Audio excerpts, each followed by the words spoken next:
Centro's City Council meeting. That was a powerful gavel, Mr. Mayor. Trying to get my attention. Trying to get everyone's attention here. If we could start with the roll call by the city clerk. Councilmember Oliva, Present. Councilmember Villegas Walker, Here.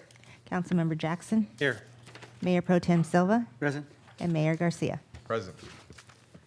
If we could have the Pledge of Allegiance, if you could all join us.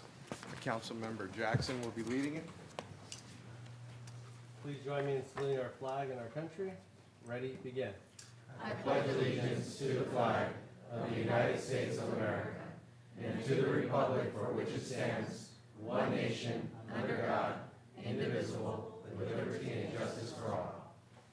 you could please remain standing for our invocation being led by Councilmember Silva. Thank you, Lord, for having us here today to take care of the business of the city. Give the council the wisdom to do what's right for our citizens. And in the name of the Lord, amen. Amen.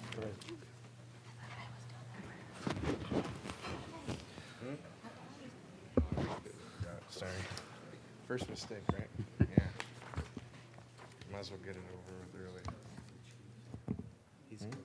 Chief? Yeah. Next time. Got mixed up already. If we could have the, our city attorney reporting on our closed session. No reportable action, Mr. Mayor. Okay. Now we move on to a certificate of recognition. This is a happy time, a presentation. We've been having some wonderful parades going on, and of course, we like to participate as a city. So I'd like to present this to Judith Preciado Gonzalez, Furniture Palace, for your valued participation in the City of El Centro Community Services Department, Parks and Recreation, Division Christmas 2018 float. Now, not only did we have this float in our parade, but we also entered it in a couple other parades, and we're proud, considering that we have this beautiful hardware over there, to have won some awards. Now, in our 73rd annual El Centro Christmas Parade, we received first place in Public Service Organization category. We received the sweepstakes winner. And then in the 16th annual Chamber of Commerce Parade of Lights, we received best float in their category. We had we entered it in the Calexico Christmas Parade, second place for best float category. So we received some wonderful trophies. It took a lot of effort to put those together. I'd like to thank our staff, and also, of course, we'll be presenting this. If we could have Judith come up. Thank you so much. If you could, do you have anything to say regarding the? I want to say thank you for inviting to us, and I do again, and I do for the city. Wonderful, thank you so much.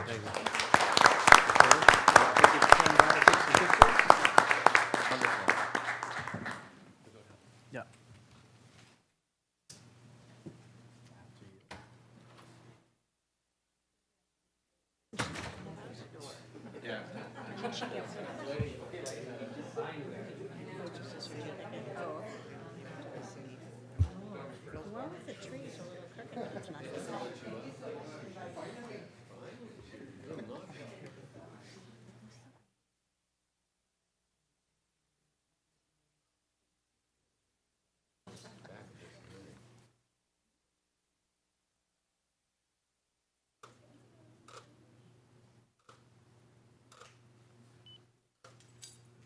Thank you.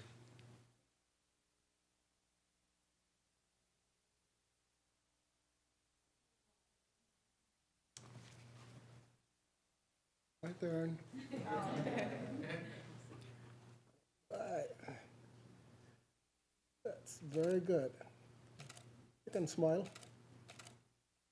Thank you. Thank you so much, and I do again, okay? Thank you. Thank you. Thank you. Thank you.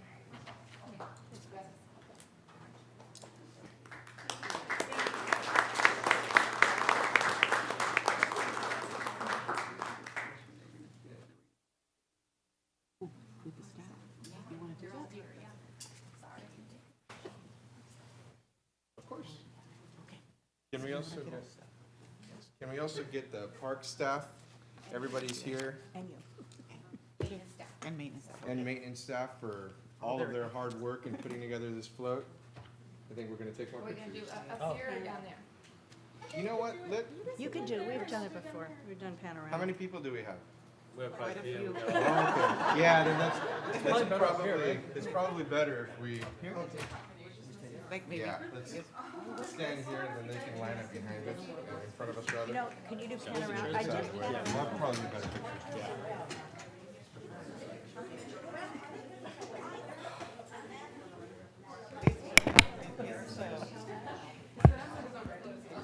Esperanza was on the float? Wow. Who is in charge of keeping Alex awake on the couch? The microphone's down.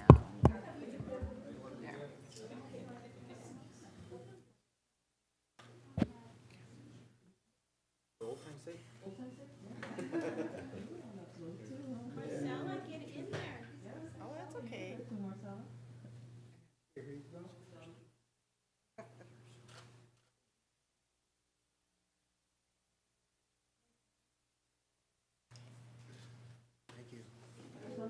How about one holding all these trophies? Who was the guy dressed up as Elf on the Shelf? Yeah, grab the trophy. Is everybody?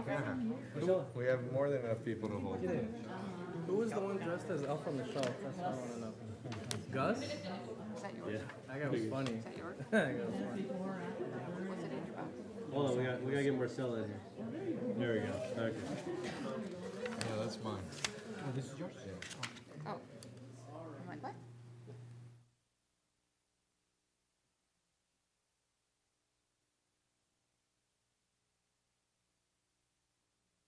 Gonna need a bigger trophy case.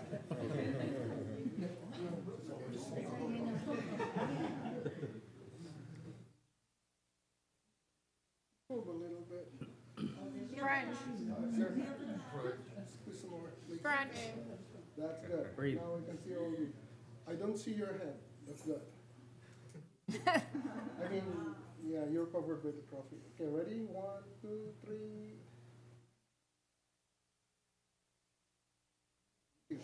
Okay. Thank you, guys.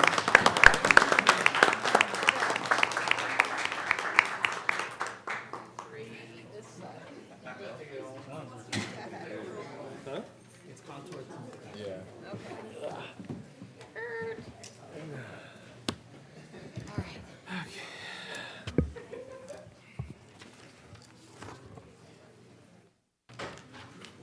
Thank you. Thank you very much. Again, I'd like to thank all of our staff that worked very diligently on that float. It's a credit to your work that we were awarded so many awards, and we look forward to next parade season. I think we had the most comfortable float. Yes, we did. Couches, chairs, everybody standing and waving, and we were just lounging down.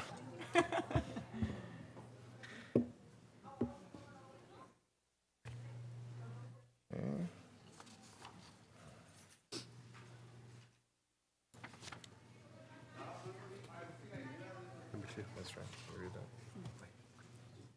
Okay, now, this is a notice to the public. This is a public meeting. If there is an item on the agenda on which you wish to be heard, you're asked to complete a blue speaker slip and submit it to the city clerk prior to the start of the meeting. Persons wishing to address the council, successor agency to the RDA, and successor housing agency are not required to identify themselves pursuant to Government Code Section 54953.3. However, this information assists the mayor by ensuring that all persons wishing to address the council are recognized and also assist the city clerk in preparing the city council meeting minutes. When the item is announced and your name is called by the mayor, please step to the podium and state your name for the record. Unless the mayor extends the time, there is a 3-minute time limit for each public presentation. If you wish to address the council, successor agency to the RDA, and successor housing agency concerning any other matter not appearing on the agenda, you may do so during the public comment portion of the agenda. Any information provided on the speaker slip is voluntary and will be public record. Those are these little guys. They're right there in the corner. Now, if we can move on to the scheduled public comments. Presentation by the Imperial County Public Health Department in regards to the city's Safe Routes to School program. afternoon. My name is Yoli Viviana, and I work for Imperial County Public Health Department, and I was the coordinator for Say Route to School program. So,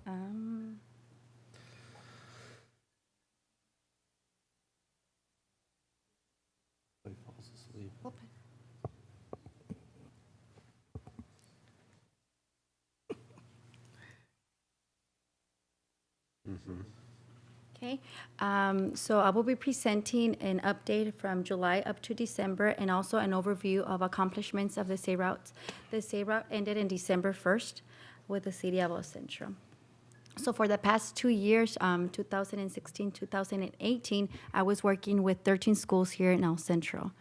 So overall, I will be talking to you guys about how public health coordinate and collaborate activities with schools, PTOs, youth groups, law enforcement, Central PD, fire department, border patrol, and more on, right? Also, I will be giving an overview of our general outreach, school-based activities, how we promoted throughout media, some incentives that we were able to give away thanks to the city of El Centro. The schools really liked it and enjoyed them, and an overall of accomplishments, and also some results that we did a survey to school staff.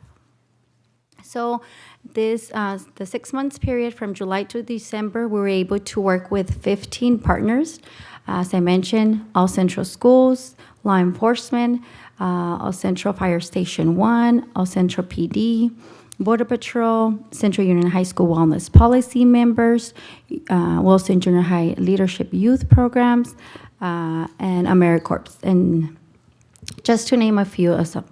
We were able to train and provide direct education to more than 28 youth from Wilson Junior High Leadership Group and AmeriCorps. And based on their knowledge that we provide them with psychology curriculums, they help us throughout the walks. And as you can see here, the students were the ones that developed the banners. They were directing traffic. They were stopping at the edge of the street, turning left, right, making sure it was safe. And it was a fun activity. We also promote the Go Human campaign posters. So the students were receiving the education, but at the same time, they were the leaders out in the community. We conducted 3 walk to school events, and in the month of October, reaching 530 students and parents involved. At the end of the walks, we gave bikes, and also thanks to Ms. Walker that she participated with us. She was out in the community. We raffle a bike always at the end of the walks. We raffle bikes thanks to the money that we had under the Say Route to School program. We were able to give helmets for those in need.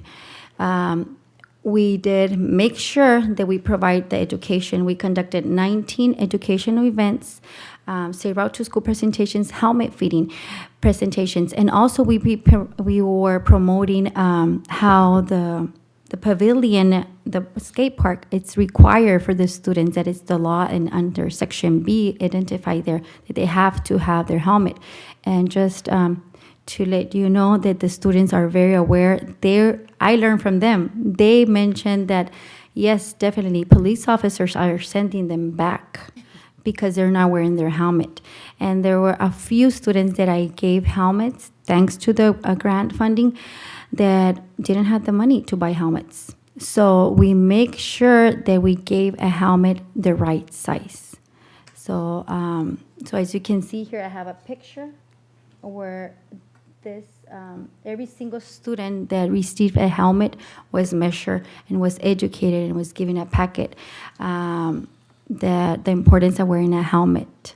And I'm very happy to be part of that and give out, even though it was not my funds, right? But it was a city, and I'm a city community member. I live here in El Centro. So moving on, we established a very close relationship with El Centro Elementary School District. And thanks to that, the school staff, school administrators were doing the flyers for us. So they are the ones that developed the child pedestrian safety presentations throughout DLAC. DLAC is the committee, a parent committee, and the schools were making the more than, each school has 435 students, and we're talking about 11 elementaries here. So they were doing the copies, they did the flyer, they took the initiative. They wanted Say Route to school at their schools. So they were very welcoming, and we were very happy to be at every single school that we were. And also I have here a picture where, I don't know if you can see in the back is the district logo. We established, the good communication, and the parents wanted that information. That's the need. The parents want to let their kids walk to school. Throughout the walks and the activities, they realize it is fun, that they used to walk, why they're not letting their kids walk. And also, as I move on, I will be giving you more of the survey results. We were able to promote the events throughout Imperial County Public Health Facebook, also City of El Centro Facebook, and we work with the schools, and the schools posted their flyers, their outcomes, and we were able to work countywide with Imperial County Office of Education website. So other agencies did walks, and Westmoreland, Calexico, and they included our walks in El Centro. So as I mentioned, we gave bikes, helmets, flashlights, reflectors, water bottles, pencils, and Let's Walk to School educational coloring books. And every time that we had an event, we took an informational table and we gave them out, and we gave the education. We make sure that the flashlight, why sometimes you, because a lot of the beginning they ask, why you give a flashlight? Because a lot of our students stay at ACES, and now since like October, once they get out of ACES, 5:30, it's already dark. So the flashlight is a safety for them to carry. The reflector in their backpack is also safety. So those are some concerns that the parents raised up. So those incentives are great for the schools. Moving on. We also, I'm very happy to say that we completed 100% of the program's objectives. We did walks with, we had worked with throughout the 2 years, we worked with different youth groups. We work with Law Academy students from Central Union High School, as you can see them. And this picture here, the students are wearing the blue shirt. So we educate them. We work with the police officers there. They did the melon dropout. The melon dropout is a curriculum there. We carry 2 melons and we put them Juanitos. I promoted Juanitos, right? Juanito with a helmet and Juanito without a helmet. And then we throw out the melons, and the melon with no helmet crashes and opens. So we give them education. That's a curriculum based on the biology and the demonstration.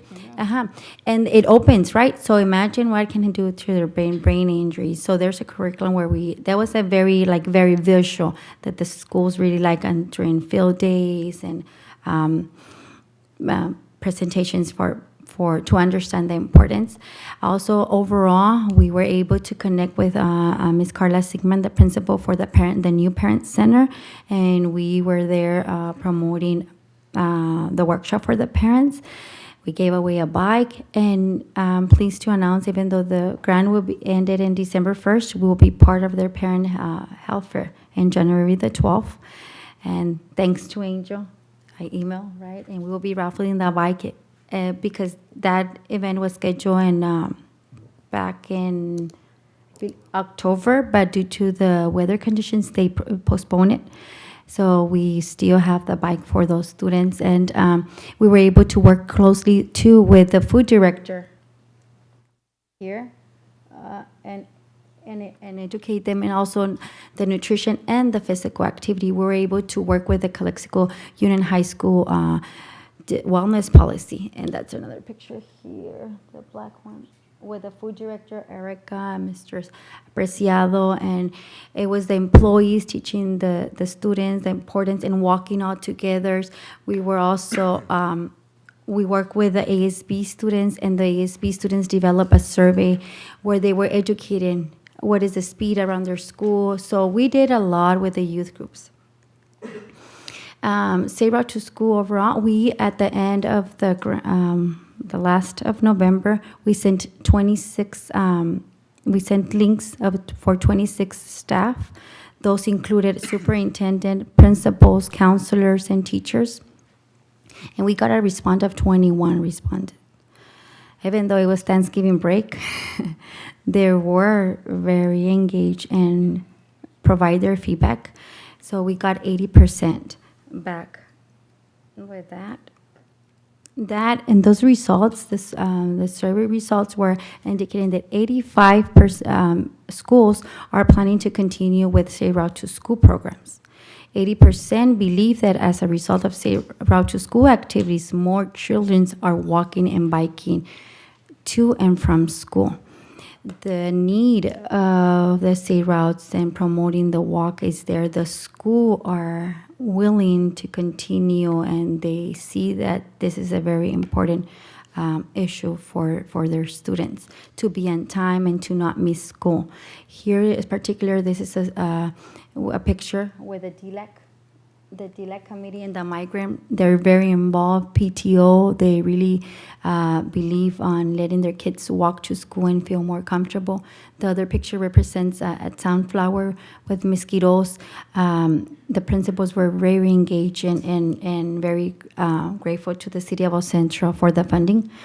Also, moving on with the Say Route to School survey results, schools are interested in continued partnership and receiving technical assistance. 88% are interested in receiving technical assistance into the school drop-off and pickup zone. I don't know if you realize that all schools here in El Centro in the mornings, I'm pretty sure other cities, they're packed of cars. They need more help. They need more. So the schools are in need of receiving more technical assistance on drop-off and pickup zones. Also, they are needing more technical assistance on walk and bike to school events. They would like to be receiving more. 78% of their share their interest in how to incorporate a school site liaison person to the district wellness policy committee, because part of their wellness committee, they have the physical activities. So by having Say Routes, they are promoting before and after school physical activity. So one of the questions on the survey was, what will make the Say Route to School program more valuable to you and your school? The drop-off zone and the pickup zone. Ensuring that the law enforcement and patrolling in the school area, and also presenting information regarding pedestrian accidents. So that's what the schools are looking for. So next steps, even though, as I mentioned, this grant ended in December 1st, we will be engaging those schools with the Community Obesity Prevention Alliance to provide them technical assistance, invite them to the Say Route to School work group. I will be still sending emails and knocking doors to the City of El Centro staff, and I will follow up with El Centro School District, and then any questions? City of El Centro was my baby Say Route to School program, and I'm looking forward to move on and also remain here in the City of El Centro. Any questions for me? Anybody have questions from the council? Not a question, just want to commend you on a job well done. I think we were kept abreast. I know Cheryl participated in some of your walks, and we were kept abreast of how successful it was. I think anytime you can get kids out and walking and the parents to participate is an obstacle that's sometimes hard to overcome, and I think you did a good job. And I want to commend all of our staff that participated, in our police department and everybody that took part in that, because I think it's a good program. And I'm encouraged that, I think, would you say 85% of the schools are going to continue to Yes. this? So, that's a great success story. So congratulations on the last 2 years. Thank you. It was very rewarding and fun, and I learned from my community, and I hope I teach them to be more safe. Councilmember Oliva? Yes, I just would like to echo Councilman Jackson's comments of thanking you for reaching out and creating these programs so that students can feel safe. to walk to school and making sure that parents also feel safe in letting their parents walk to school. In a previous life, when I was a staff member for SCAG, one of the projects that I worked on was ensuring that we developed a regional Safe Routes to School program, right, for the entire county. And that consultant, or at least that master plan, identified one project, if I'm not mistaken, for every school and every district in the county, if not at least one project for every district, school district in the county. And so I don't expect you to have an answer at this moment, but I would very much like to know if we have at least moved forward in being able to address those projects that were identified in that master plan within our city. So I would love to sit with you in the future to talk about how we can either accomplish the remaining projects or to better inform the community and ourselves of the projects that have been completed. Well, that were definitely, identified. we will be more than happy to. Thank you. Councilmember Villegas-Walker. Thank you for the opportunity to participate. So I Thank you. did do all 3 walks in El Centro and the walk in Imperial, and I appreciate the recap here. Some of the takeaways that I came away with. First, I want to echo kudos to the police and fire department. Staffs were out in force, officers and firefighters were there, very supportive, and the kids loved it, seeing everyone in uniform and the police cars and fire engines. So that was, thank you to the fire and police departments for the support. I want to make sure we have a reminder to, when we're doing the helmets and the reflectors, that we give the kids locks for their bicycles, because it's just really devastating for a kid to get a new bike and then next thing you know, it gets stolen out of their backyard, and there's just all that trauma. So add locks to the bike for that. I was also reminded, Abraham, that we have sections very close to school where the sidewalks are incomplete. And so I think that we need to make sure that in our list of sidewalk priorities, that we look for those areas that are closest to and adjacent to school sites. I know that when we were walking to Wilson Junior High, if we walked on the east side of the street, there were complete sidewalks. If we were walked on the west side of the street, there were not. And so the closer we get to the school sites, if we could kind of fan out and look for opportunities to complete those streets. With regard to next steps, I thought was very interesting some of the comments from parents. Their biggest concern, Chief Johnson, is with the traffic around the school sites and how distracted and crazy the drivers are. And so maybe some targeted enforcement from time to time around school sites to get parents to drive safer around school sites. And then the last comment is, when you talk about things that you could do to move this program forward, every single parent that I talked with would be interested in that connectivity, finding a walking group. So if there was some way that we could share information or get parents connected that said, hey, on Monday, I'm going to meet the kids here and I'm going to walk them all the way to school, because they felt very comfortable with allowing their child to walk to school if it was with a group and if there was another parent that was kind of supervising. So if there is a way for either your agency or the schools or the city, some way we can start with that connectivity to get the parents so that those walking groups can be formed and moving, I think that would be a great next step. I think that's a great opportunity to move forward with the DLAC and the PTOs and the migrant programs. Excellent. Thank you. Thank you. Mayor Pro Tem Silva. Thank you, Yoli, for a wonderful presentation. Again, like my colleague said, we really appreciate what you've done for our children in our schools. And I was very pleased to see 85% of the schools wanting to continue this.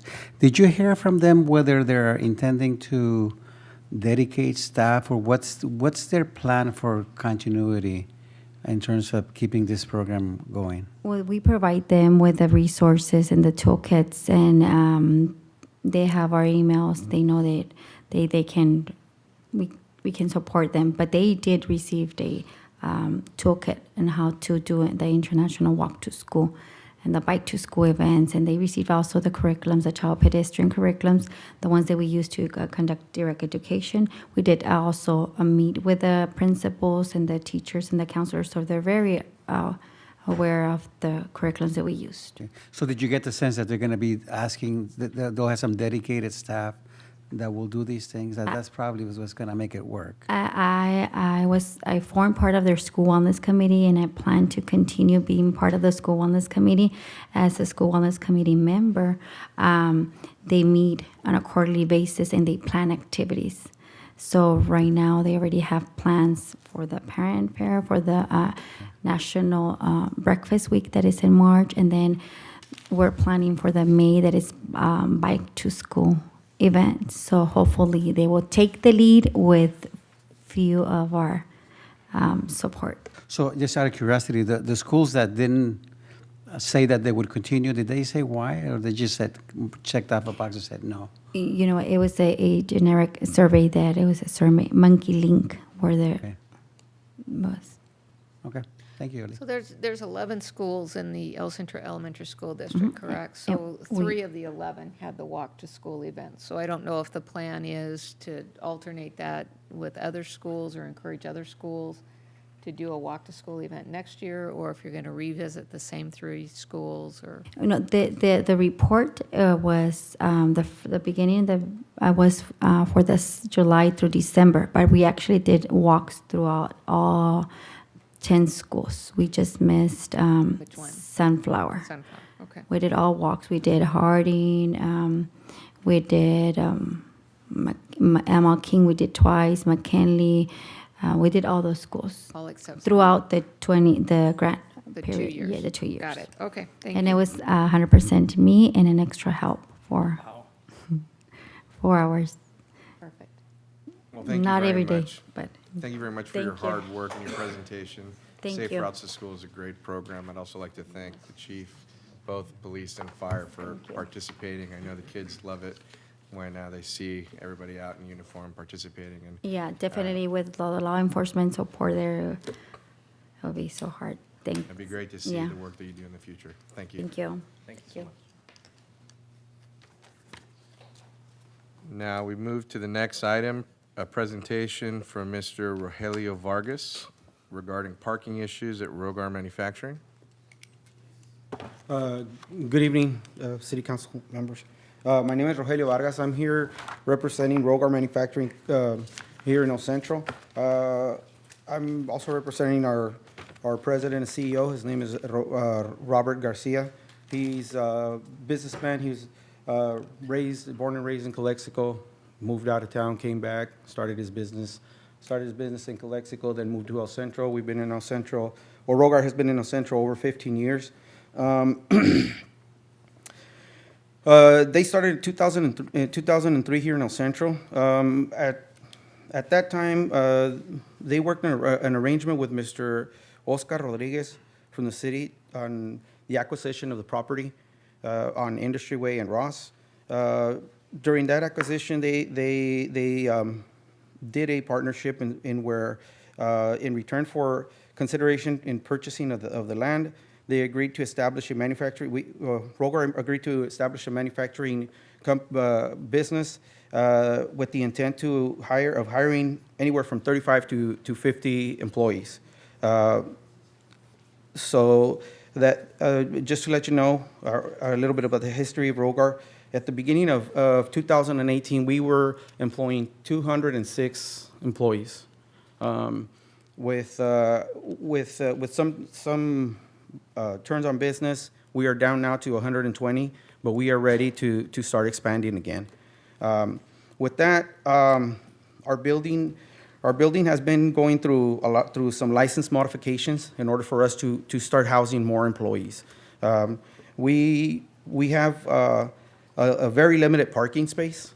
Okay, what we are asking the city is for some help here. We've been working with the Imperial County Transportation Commission. We've went and had meetings with them last year. We started this. The parking issue has been going on with us for years already, but we started this in December 5th. We had a meeting with them, asking them to see if we can get a bus stop at Rogar. Like I said, we had over 200 employees at that time, so we wanted to see if we can get a bus stop from Calexico to Rogar and then back. You know, at that time we had 2 shifts. We had a shift. Our first shift was from 7:30 to 3:30. Second shift was from 3 to 11. So we were wanting to see if we can get at least a bus stop there for the morning because of our parking issue. They said that was not possible. They could not put a bus stop right there for us. We asked them. We even went as far as asking them, well, your lot is, or your yard is, half a block away from us, have them get him dropped off there. They said that was not possible either. We went as far as going to Calvans and trying to get them, but at this time, it's not feasible, economically feasible for us to do that. So during that same time, we have been coming to the city and communicating, trying to see if there's any other way that they can alleviate our issue here. There are some empty lots down Industry Way, but we were told that we cannot lease them or buy them and put a parking lot there. So that eliminated that issue. And as a surprise, on November 27th, when we get to work, we see city workers. Well, let me backtrack a little bit. From this time in December last year till now, I've been pushing the issue about the city fixing the street on Ross and Industry Way. I was told by Mr. Campos that it was going to be done in September. It wasn't done in September, and now the last time that I heard, it was going to be done in January. So I don't know if it's that we were insisting on that or whatever, but come November 27th, we walk into work and we see no parking signs in front of all Industry Way. I mean, in front of Ross on our property and across the street, there's absolutely no parking signs. So just in that, we lost about 25 to 30 parking spots for our employees. So now our employees are having to park down Industry Way, and we are coming out, we're working overtime. So sometimes we get out of there at 5:30, 6, and it's kind of dark. We do have there is lighting and everything, but there are a lot of transients that go by there at night. And we see them in our cameras and everything. So our employees are having to walk, and we have a lot of elderly employees as well that have to be walking almost all the way to Heil from Industry Way. There's from Ross. So what we're asking for the city is to reconsider the no parking zone there. We've also made some suggestions. Well, first of all, it was trying to get a bus route. Second of all, is putting stop signs there, because the traffic from Ross is always going in excess of 40, 45 miles an hour. Before they had put the no parking signs there, there was one sign that said that it was a 45 mile zone, and it was going west on Ross, and it was like, actually it said end of 45 miles an hour, and it was only on one way. We have been in business, like I said, for over 15 years. We employ over 120 employees, and our parking is being taken away, and we don't know why, or well, they gave us some explanations that to us it really doesn't make any sense. They quoted safety, but if we're gonna quote safety, I believe that putting stop signs there would be a lot safer than taking our parking away. And that's our presentation. I mean, we just need a way to alleviate our parking issue. We know that there's going to be perhaps housing built on the other side of Ross, and in the future, that's what we have been told. So, if a sidewalk is going to be built, well, let's build it now so that we can go ahead and have available parking for us. Do you guys have any questions for me? Do you have any questions or comments? I really appreciate you being here. Couple of things. One, how many on-site parking places do you have? We have about 50 on-site within our parking lot, but we have 2 businesses in our building, and the other business also requires certain parking slots. We can't take their parking slots because it's Goodman, and they have people coming in and out all day long. So, and they have bigger trucks coming in and everything. So we have a little bit more than half of the parking spots, and yeah, but that's the only thing we have. So if we went back to the site plan in 2003, the site was required to have a certain number of parking places available for the employees there. Do we have a ballpark idea as to how many required parking places there were at that time? We can certainly review that. I mean, I understand that as the business grew, you kind of outgrew your footprint a little bit. So maybe we can take a look at that.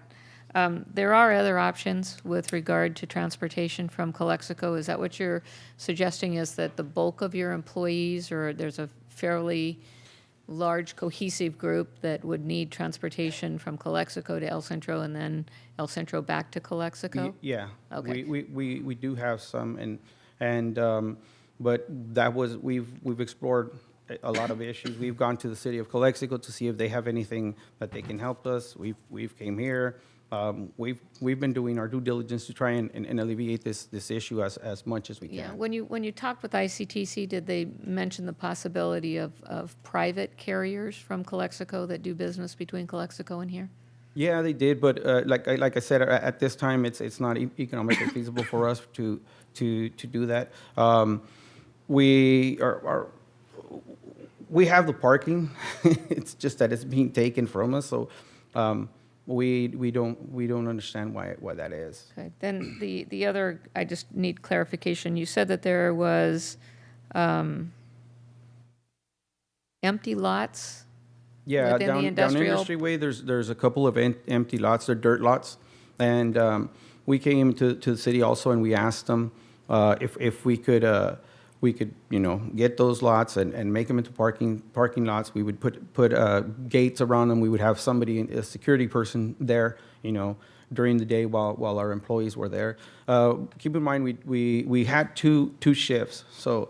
Right now, we're at 120 employees. Right. As business grows, we're going to be over 200. I'm not saying within a month or two, but perhaps 6 months from now, we'll be back at 200 or more. We also have Goodman is probably going to leave the premises, so we're going to expand there. Once we expand there, we're gonna be able to do different cables for different clients, which is going to require us to get additional employees. So that also is going to give us 20 more parking spots, if you will, but we were going to be probably hiring 50 to 60 employees for that. Sounds like we should just find you a lot bigger space within the city of El Centro somewhere for you to relocate. If that is possible. The building belongs to Mr. Garcia, or he's purchasing, he's seen it. So but if there's different housing and with better parking, I'm sure he would take that into consideration.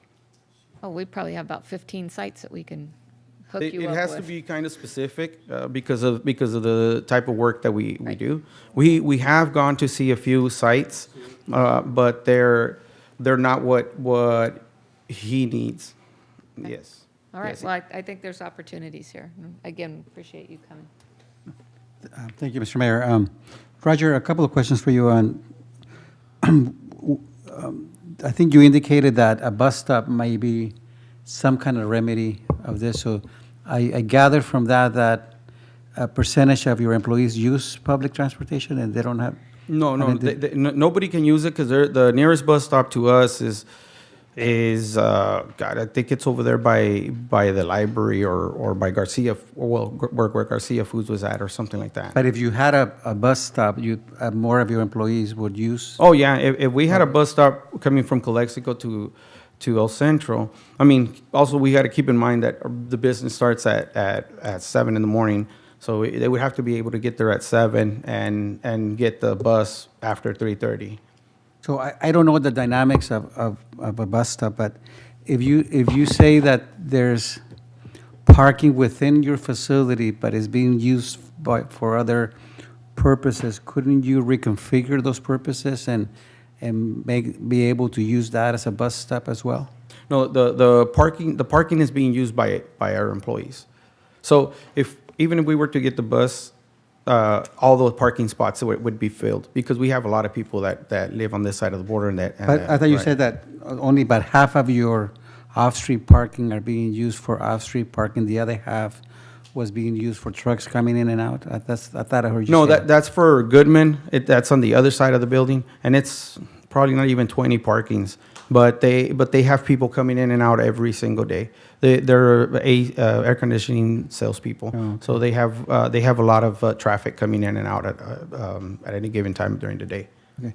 And I found out today for another project that is installing a stop sign is not that simple. We all think that it should be really simple, and it's not. And so I have a question for Abraham.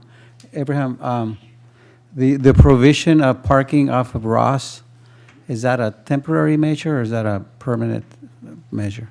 Good evening, Mayor and council members. So, it would be a permanent measure. I think what we're seeing here is kind of a victim of its own success. What I'm hearing tonight is new information of the additional growth of the facility, and the current as they grow, they're requiring more parking areas. So looks to me like they've outgrown their on-site parking. They're using off-site parking, which is fine. But the concern is, and what's new here is they're using so much of the off-site parking that the employees are resorting to parking very close at the corners and actually on the south side of Ross, where it's unsafe when it's dark to cross Ross Avenue, especially because the speed limit is 45 miles per hour. So that triggered us to place a no parking on the south side. We've done similar at function facilities, at parks, near soccer events, by the hospital, where the hospital has to park a wall away for have their employees walk to the site.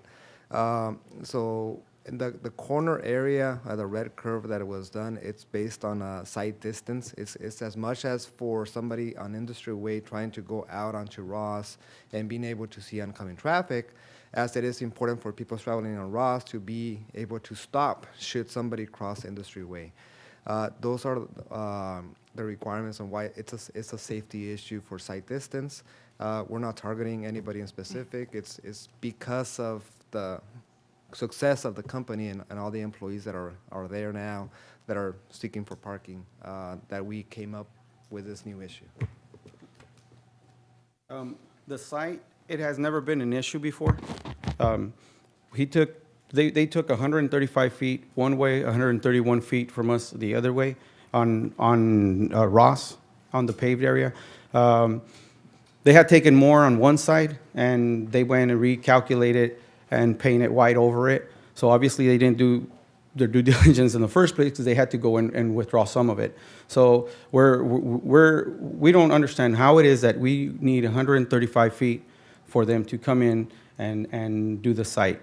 I mean, I've seen it around El Centro. I've been here all my life, and I've seen the red curves everywhere. And to us, it seems very excessive. So we really don't understand that our owner is very, very upset. So we don't know what could come from this. He's had offers to go to Mexicali for a lot. And being that more than half of our employees are from over there, for him, it would be half the cost for him to move over there. And we don't want to lose 120 or even possibly more employees here in the Imperial Valley. Thank you, Roger. Mr. Mayor, I have a question.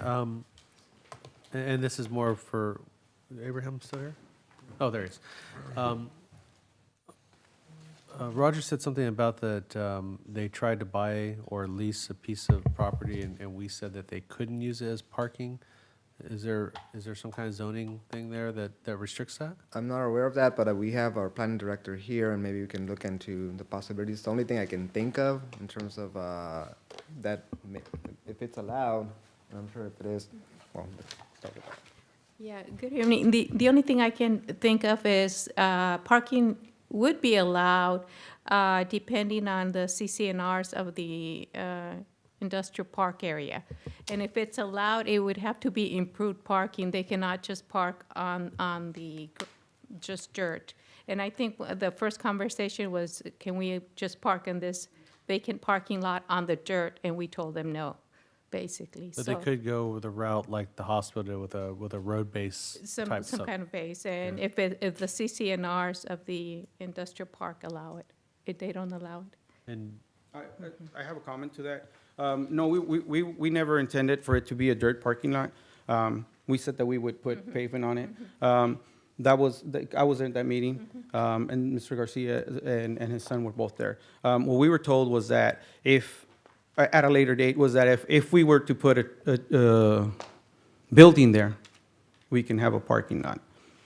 That, or even a portable building, I believe is what they told us. That we could put a portable building there, and we can then use that as the rest of it as a parking lot. But that was, at that time, it wasn't, we weren't told that until at a later time. But yeah, we wouldn't, if we were to get that we would do improvements to it. We wouldn't want it to be a dirt parking lot. Like I said, we would put a fence around it, we would have a security guard and everything. so it sounds like there's a possibility that the CCNRs don't allow it. Is that, it wouldn't be the city that would restrict that, right?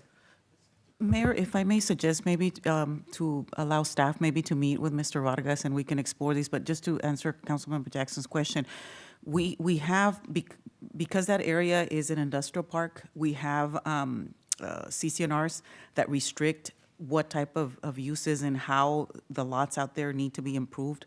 And so when we initially met with Mr. Garcia, basically intent was to use it as parking, as you probably, as you have heard, they have the issue with parking.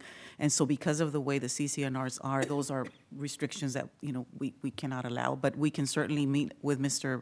Vargas, Mr. Garcia again, and sit down and talk about his issues. So maybe that would be my recommendation, is just allow staff to meet with them.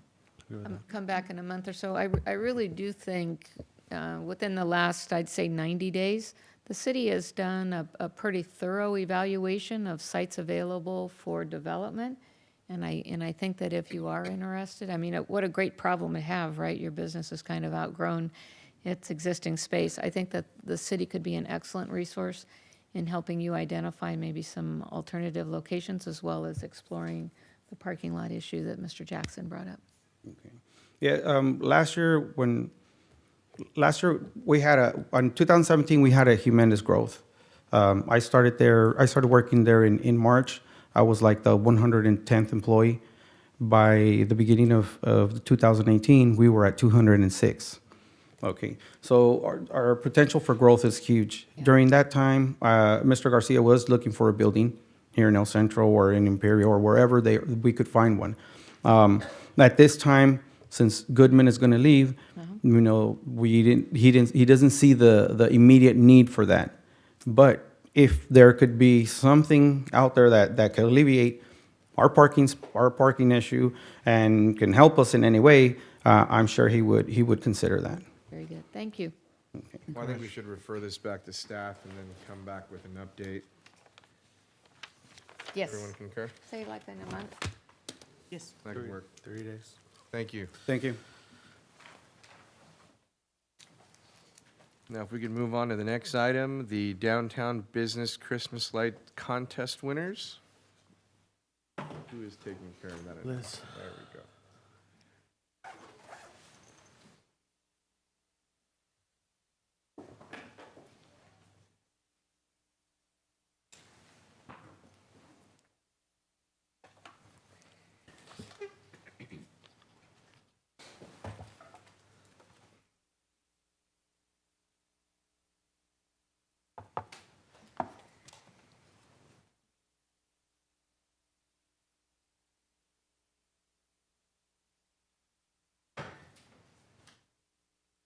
What it doesn't say is you're paying for it.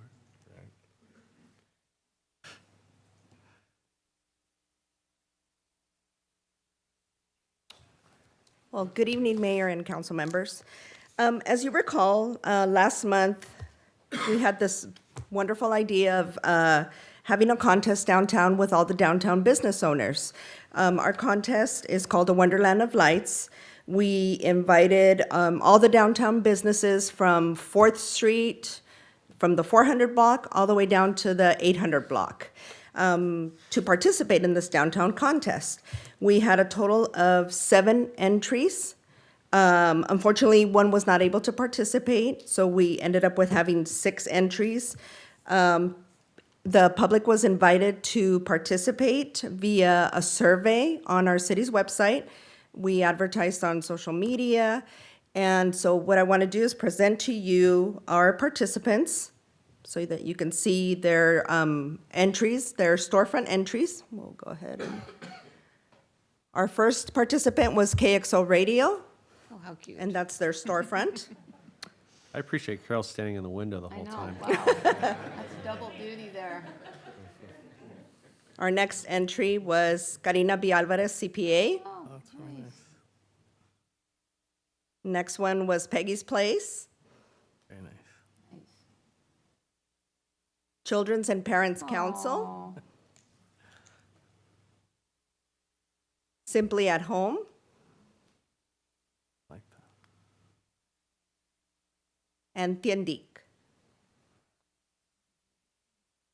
These were our 6. So there were 2 categories. There was People's Choice, where everyone got to vote via the city's website. And then we also had the Mayor's Choice, where the mayor, it was his responsibility to go out there and look and make a selection.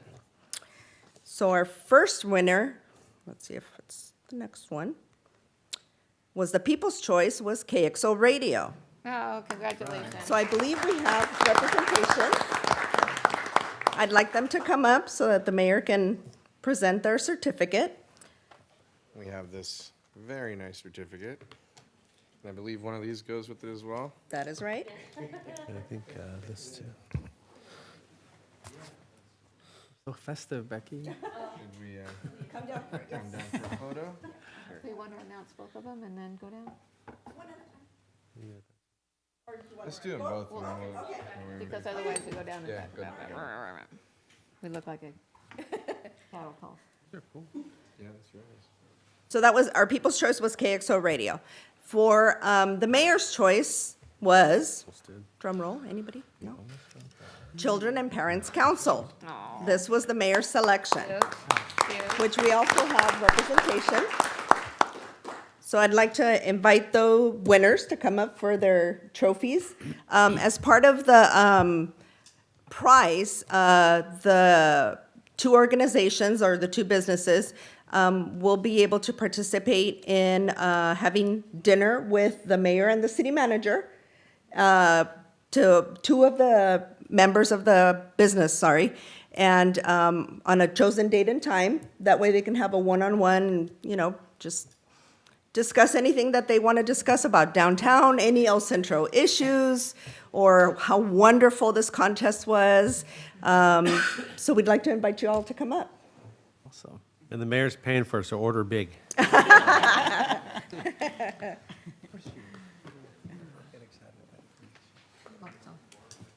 hope so.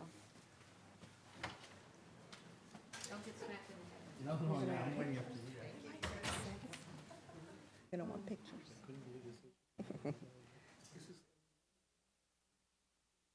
Just the 2.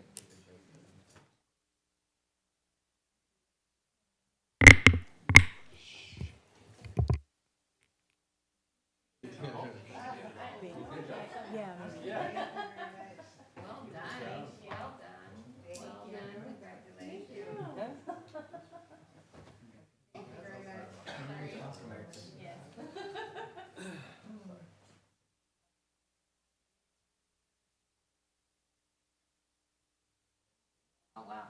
There's a lot of stuff here to hold.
Mr. Mayor, just while we're all getting back in the seats, I just want to thank Liz and the city manager's office for bringing this up, and I think it's hopefully we'll continue it.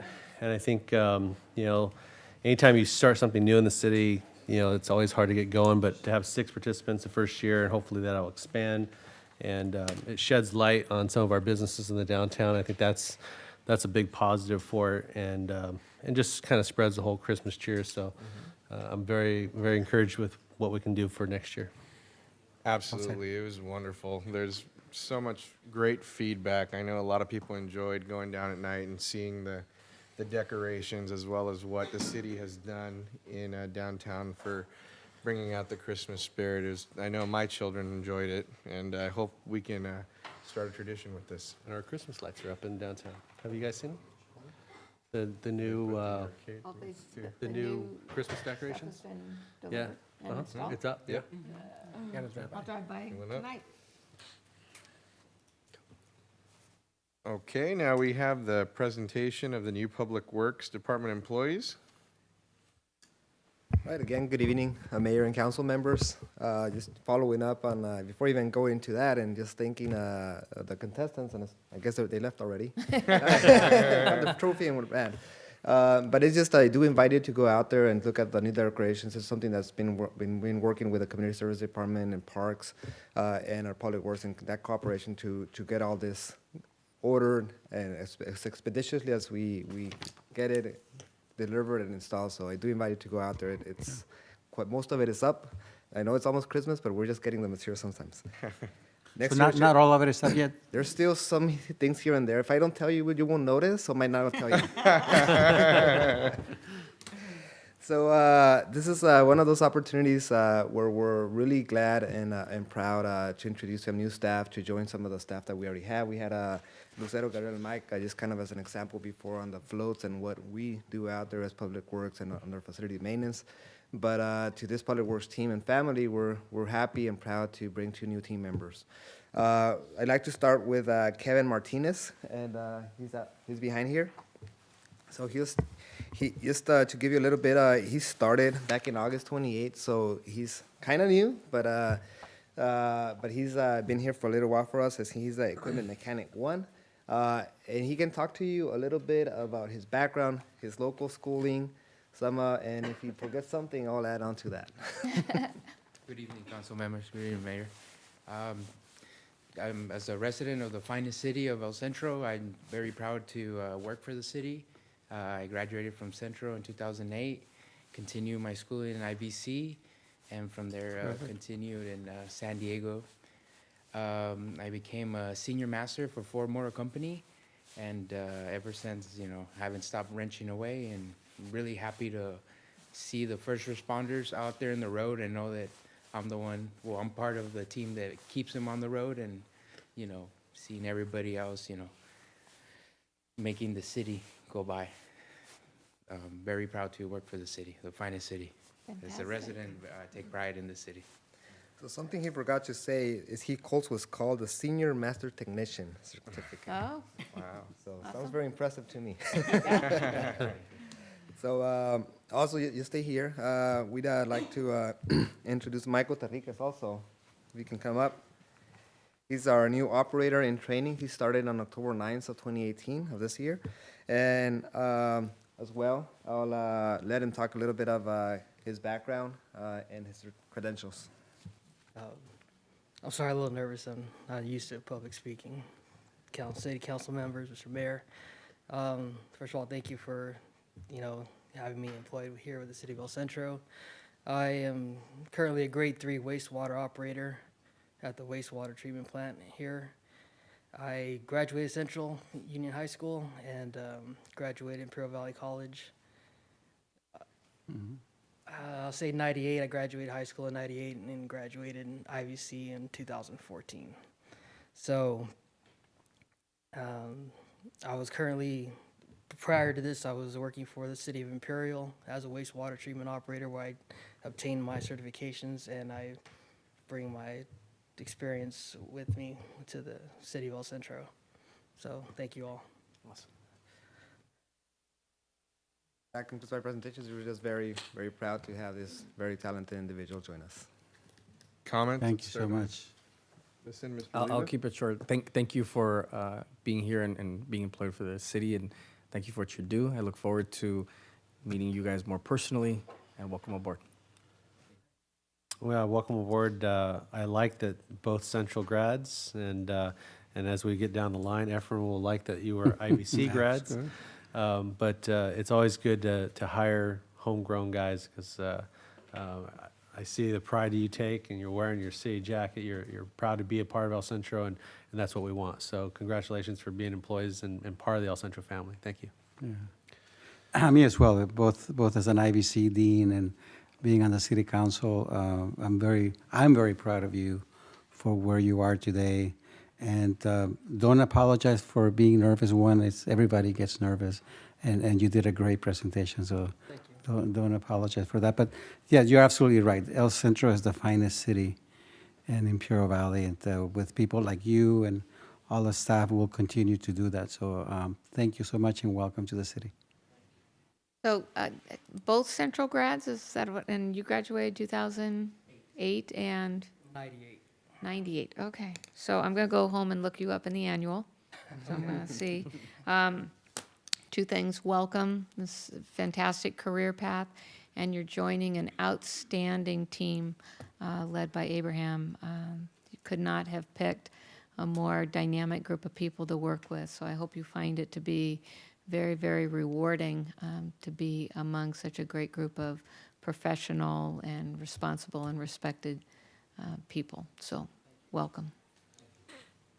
Welcome to the team. You're joining the finest staff in the Valley.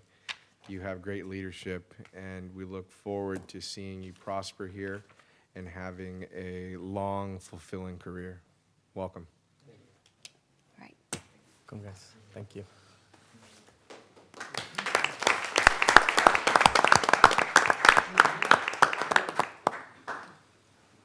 Moving on to the consent agenda, do we have any council members that wish to pull an item? Being nothing pulled, we have a motion by Council Member Villegas Walker, second by Jason Jackson. Please vote. And the consent agenda is approved by a vote of 5 yes to 0 no's. Moving on to unfinished business, item number 11, the Homeless Emergency Aid Program Grant and Resolution declaring a shelter crisis. The presentation by our Community Services Director, Adriana Nava. Hello, Mayor and Honorable Council. So this is an item that came before you on November 20. There were some additional clarifications that were required by the council, so I'm hopeful that today's presentation will clarify some of the questions that were asked on November 20th. So as previously mentioned, the Homeless Emergency Aid Program, known as HEAP, was established through SB 850. It's a one-time allocation, and the allocation to our Imperial County COC would be a $4.8 million grant application. The application was submitted on November 27, 2018, and the application has been deemed by the state incomplete. So one of the reasons why the application was deemed incomplete was the application included some potential capital in the city of El Centro. And in order for you to obtain funding for capital, it required the resolution to be approved. So we also discussed at the last meeting if any other cities had also had capital included in their city through this grant allocation. And when we met, none of the other cities had approved a similar resolution. Sorry, I'm looking at the next slide. I apologize. The other cities that now have approved a resolution similar to the one that we had before you have been Calexico and Brawley. So Calexico's resolution was approved December 5th, 2018, and then the city of Brawley's was approved December 4th, 2018. Ms. Nava, can I ask a Yeah. clarifying question real Yes. quick? So the absence of the City of El Centro resolution, was that the only piece that deemed the county application incomplete? According or to were the there other issues? According to the email I read, that was the only item that was missing. We do have county staff here as well. Okay. They may answer, but I believe that was the only piece according to the email I read. Ms. Peggy Price, did you want to say something? Just for clarification, council board members or council members, Peggy Price, Director of Social Services, also designated administrative entity for the continuum of care. Our application was submitted as Adriana presented, but the application is complete, just for clarification. The state is actually working with us because in order for the cities to receive or be eligible to receive services or funding that would benefit their cities or jurisdictions, they must declare a shelter crisis for two specific areas, which are capital improvements, which would be your permanent affordable housing, and then also rental assistance and subsidies. So just for clarification, that was. And I do want to clarify one other item, that at the last meeting, we thought that the projects that were presented before you could still be approved without the resolution. And we found out afterwards that we did need that resolution in order for these projects to be approved. So we thought if the funding was then given to a nonprofit and not the city was not a recipient, that would be fine. But later on, we found out that the capital projects, which were presented at the last council meeting, would require the resolution. I don't know if you want to add something. Yeah, I just Tony? consider it essential that I personally take responsibility for that. I mean, last we spoke, it was my understanding from my initial reading of the RFP, as I shared with you, that in the interest of keeping the city directly out of the homeless shelter operation business, that certainly eligible nonprofits, NGOs, maybe development partnerships could be eligible for those funds in the city. As Ms. Price has said, and I need to excuse Adriana for my mistake. That was my mistake. What we have learned from the state subsequent to that meeting is that capital funds and rental assistance funds to be spent within your jurisdiction would require this council to exercise a resolution. And city attorney and I have spoken on that matter as well, and I know that your staff have been in direct communication with the state. So again, I just want to take the onus for that error. Thank you. So we do have a revised resolution. Does the council have it in their packet? Okay, just want to make sure. So the other items, other concerns that were voiced at the last council meeting was whether approval of the declaration of the shelter crisis, if it included other commitments from the city. Again, we've reached out to county staff, and county staff has then reached out to state staff, and even came down, Lahila from the state came down, which works for HEAP. She's our liaison.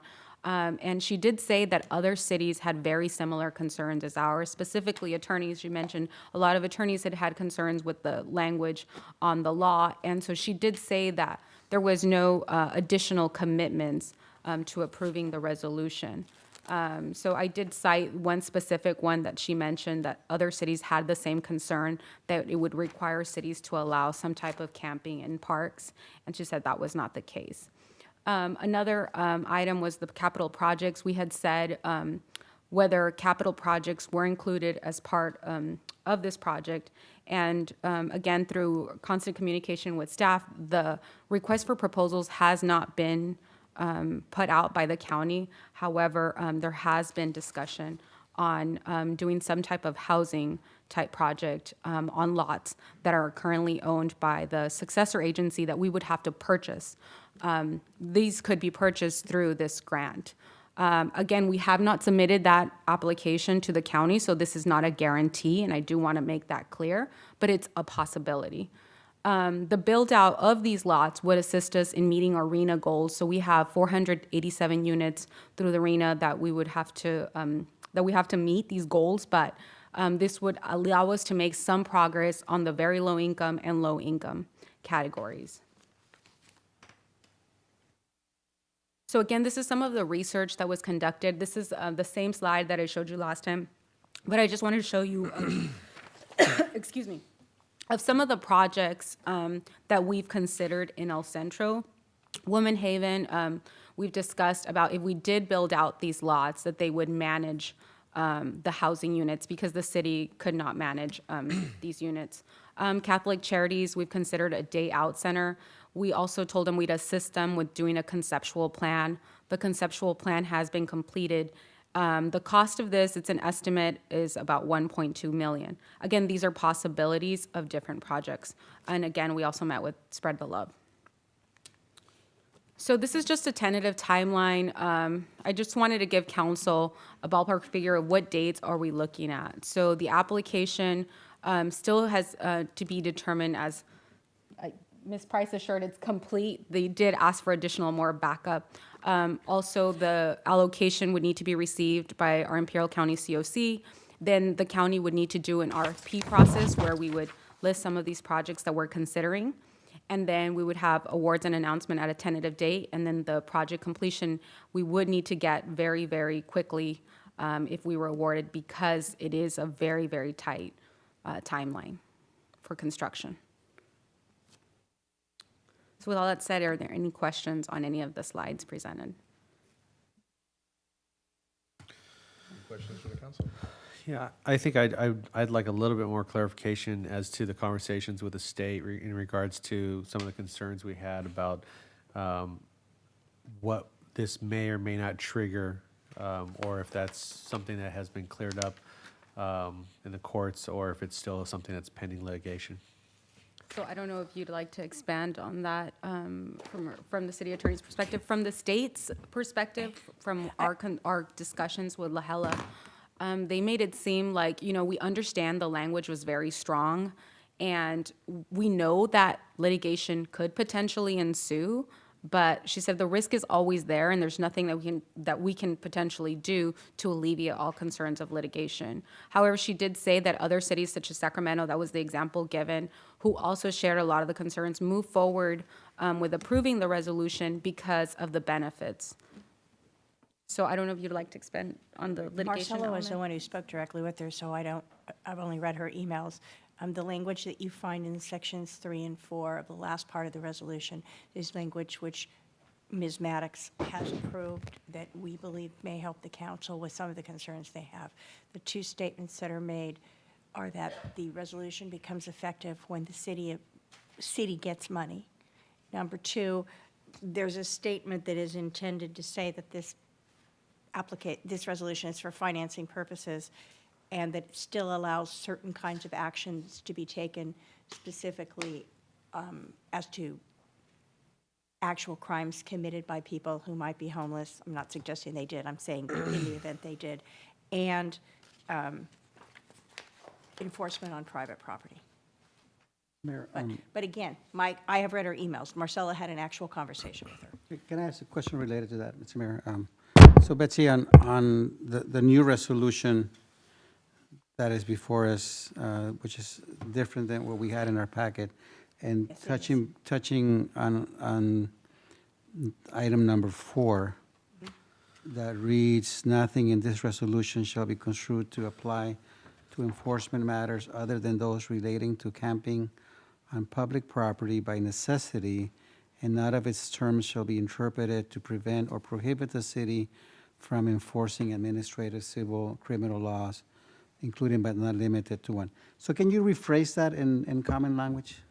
Yes, this is language that was used by the city of Sacramento that we had heard other cities were using and that I think works for us. What this says is, if someone is camping on public property because they don't have shelter, you're not allowed to remove them. And that is a federal court decision as well as a statement, I think, of the shelter crisis resolution. And then it says basically, if there are other laws being violated or other enforcement actions of an administrative nature involving homeless or other people, This resolution is not a bar to the enforcement of city ordinances as to those. That this is that the enforcement is limited to the enforcement of your camping ordinance when a person does not have alternate shelter, which is what the Darby decision says. That said, I am not aware that this has been tested in any court. Now, there's a federal court decision. This language has not been tested. Ms. Martin, if it's not too impertinent too, one of the conversations we had was about a case that actually occurred in the city of San Diego, Yeah. Which is probably precedential.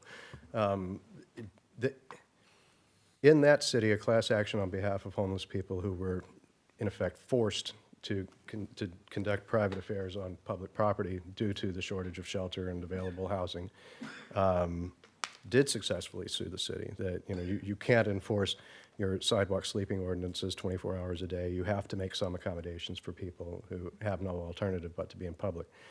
But I remember from our conversation that it was, while you were crafting this wording, and I'm glad that Sacramento had established the language, that we don't want to restrict the ability of the city and law enforcement to enforce code or to enforce trespassing with respect to private property. Right. And I believe that that's specifically the purpose for this clause. It such is, in that, fact. And Ms. Nava had in a previous slide, your regional housing needs analysis is one of the elements that is used. I mean, that's a matter of fact, as is your shelter inventory, which is reported federally every year, as is your point-in-time count of actual homeless people every year. Those things probably create a threshold and set a bar that you're probably already beholden to. By carefully including this clause in this resolution, I think you don't raise that bar at least, and certainly we're trying not to eliminate it. Is that accurate? It is, and there's also, I believe, still ongoing litigation in Santa Ana, federal court injunctions and that kind of thing. So, Mr. Mayor, if I may, so to follow up on that, what is our answer to a private business that calls the city and says, there's a homeless person sleeping in front of my storefront when he got to work this morning? And by passing this emergency resolution, what does that do to hinder or cause issue in regards to responding to a private business owner that has that complaint? Technically speaking, the purpose of the language is to enable that private property owner to remove the person. We'll use the word trespass, but I would suggest that you ask them to leave before you go to measures. On occasion, the police department can be available to assist with that or stand by if needed. The issue will be, where does the person go? A practical issue is, where does the person go? Does he or she go to public property? If so, you really haven't changed anything. Is there a way for that person to be referred for some kind of assistance that helps them either move to a place where they have shelter or they have people to support them? You can enforce. The question is, what happens to the person? Are you solving anything? And to expand further on that, because the last conversation we had a couple weeks ago was, the example was given that, and I think it was Sacramento, where they were forced to take one of their city parks. Was it Sacramento? And turn that into I guess a homeless encampment. I think it was that the park became an encampment and the people could not be relocated without alternate shelter available. And so you feel that the language that we've added to this resolution would protect us in that situation, that if all the homeless in Imperial County decide to go to Buckland Park, we would have some ability to remove those individuals? Not without alternate shelter. No, this ordinance carves that out. If those people are camping, we'll use in your parks as an example, because they do not have alternate shelter, there is none available in the city or perhaps in the county as a whole, then you cannot remove them from the park by enforcing your anti-camping ordinance. Were any of them to be violating other laws, then they would be treated as any other citizen who was violating those laws would be. And does that differ from where we are today? So No. prior to us taking any of this action, so we haven't taken this action yet. If Buckland Park was full of homeless people today, would we have any more ability to remove them today as opposed to after we were to take action on this resolution? The answer is twofold. The practical answer is pending construction of the shelters, no, you don't, and you have essentially agreed that you have a crisis. So you've crossed a line that would be significant if there were to be litigation. The long-term answer is the purpose of making this funding available is to create shelter options to allow people who are homeless to be transitioned into shelters and possibly into permanent housing. So what I think that the county would tell you or the HEAP representatives would tell you is this is intended to be the first step of the longer-term solution. But the solution isn't going to happen until, what did you say, 2021? And that's on a piece-by-piece basis. You're not going to house all 305 people. So this is just the starting point, and it is a one-time allocation as well. So I do want to make that clear. We cannot solve all homeless-related issues with $4.8 million. So I just want to make that clear. However, we've been urged by the state to continue to work together with our COC and all of the respective cities in our county to make strides towards this effort. Let me just jump in here for a minute. It seems to me we're talking about a couple of different things. One is, here's an allocation of funding that we absolutely, it's given to us, right? I mean, all we have to do, we've submitted the application, we signed the resolution, kabang, kabang. We are started down that path to addressing the homeless price problem that we have, right? That to me is a no-brainer. If we have issues with folks then being able to camp in our parks, surely there are other jurisdictions that have moved forward with common sense approaches, like banning sleeping in your parks between the hours of 2 and 4 in the morning, or other things. You see postings like that in other jurisdictions. So if we really feel that we're going to have Buckland Park turn into a dormitory for homeless people, let's then approach that separately through enforcement issues that we adopt. But I think to hold up on a worst-case scenario that we have, you know, every point-in-time count person show up in El Centro, I just don't think that that's the right thing. I guess the question is though, could we even enact an ordinance that would, say, ban sleeping in the park? That would be effective in addressing this specific issue, because it sounds like, You have an ordinance that bans sleeping in parks. so Then just it doesn't enforce it. matter. So then just enforce it. But according to the laws, we can't. Well, Those are existing laws I would want to clarify, and I think City Attorney and I can probably talk more with the state and compare other examples. I don't know that you are required to allow every single public space to be free for all for sleeping. However, it has been the case that certain jurisdictions have had to designate zones or areas. And so it might well be that your public parks can remain sleep-free zones, provided there is some other alternative. Let's send them to the armory. We'll send them And to to echo Councilmember Walker, Villegas Walker's sentiment, and obviously what Ms. Nava has shared with us, we will not house every homeless person in this county with $4.89 million. Not only that, homelessness is dynamic, and if we say there are 1,500 homeless people in the county today, we create 1,500 units of housing. That does not mean there will not be new people to backfill that. And so there is kind of the ongoing effort of this. I just, Councilmember Jackson, I can't honestly tell you that if some busybody from some city outside of El Centro comes in with an ACLU card and decides that they want to try to challenge the ability of homeless people to sleep in a particular place, that they wouldn't have standing. Perhaps they would. But I think the solution is to decide what you do enforce and what is the least onerous path for the city at this point in time. And I'd defer to the city attorney about that, but that seems like the solution. I think to me. the reality is, we could build a space for every single homeless person that was counted in the last count, and there will be a certain segment of that population that does not want to be housed. That's absolutely right. There is choice-making involved in homelessness. Now, it is not choice-making in a vacuum. In most cases, people experiencing homelessness don't take for granted the support systems and functions that we do.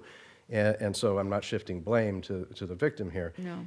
But I would add to that a point-in-time count of homeless people in any city in this country tends to represent about 10% of the people within that city who will experience homelessness at some point that year. So we counted 1,500 in the county. That means there's another, what is that, almost 14,000 at imminent risk who will fall into and out of homelessness cyclically. And so we aren't permanently ending the problem by creation of one structure that says, there, we've remedied homelessness. There are just too many underlying contributors to it. So, I do encourage, I don't want to vacillate too much. I do encourage the city council to adopt the resolution consistent with the two other large cities in the county and what appears to be the case with all large municipalities statewide. But these issues are being discussed outside these chambers by a lot of bodies similar to yours. And I think that I concur, though, utterly with the city attorney's read on this so far. Mr. Mayor, if I may, Adriana, do we have a sense either through through the application that we might be working on or through early allocation provisions, how much of that 4.8 will be awarded to El Centro? No, we have absolutely no, the request for proposals has not been, it's not available yet by the county, so we don't know how much would be available for El Centro. Well, how much, you want to say? Well, I mean, we could say that of $4.89 million, we anticipate at least $3 million of those dollars probably will be spent on capital projects. And there are 3 eligible jurisdictions. Yours is the most populous and has the largest homeless count as well. It's a matter for local competition and for the scoring and rating of applications. I am not aware at this point in time of any applications in either of those other 2 cities that are as well formulated and as well thought out as those Ms. Nava and the city manager have worked on already. So my feeling is I think that so we could have a substantial funding allocation that would help solve the in some ways solve the homeless issue that keeps coming up. I mean, I was at a El Centro Chamber meeting Monday, and that was, again, the topic of conversation is homelessness in El Centro. So I intend to support the resolution because I think that we can't afford not to apply for these grants. I'm cognizant of the implications that this may have, and I think the one implication is that by agreeing to designate the city as a crisis, what's the term? Homelessness crisis, that may open up the door for the city to act in ways that perhaps we may not want to. But I think the cost of that, the cost benefit of that is that we need to support the resolution. So I intend to vote in support of it. And speaking to the state official, she said this is the same up and down the state. It's the same concerns statewide. It's a leap of faith. Mayor, if I may, to also just expand to that this is the beginning of a first allocation of funding. There is other funding and obviously having a conversation and having participated last Friday with Lahila, the representative of the HEAP program. There's other monies that are going to be available. As a matter of fact, even with this first round of allocation, they foresee that maybe some counties or cities may not apply for the full amount of their allocation. So those monies are going to be redistributed, reallocated throughout those communities that have submitted applications. So this is only the beginning.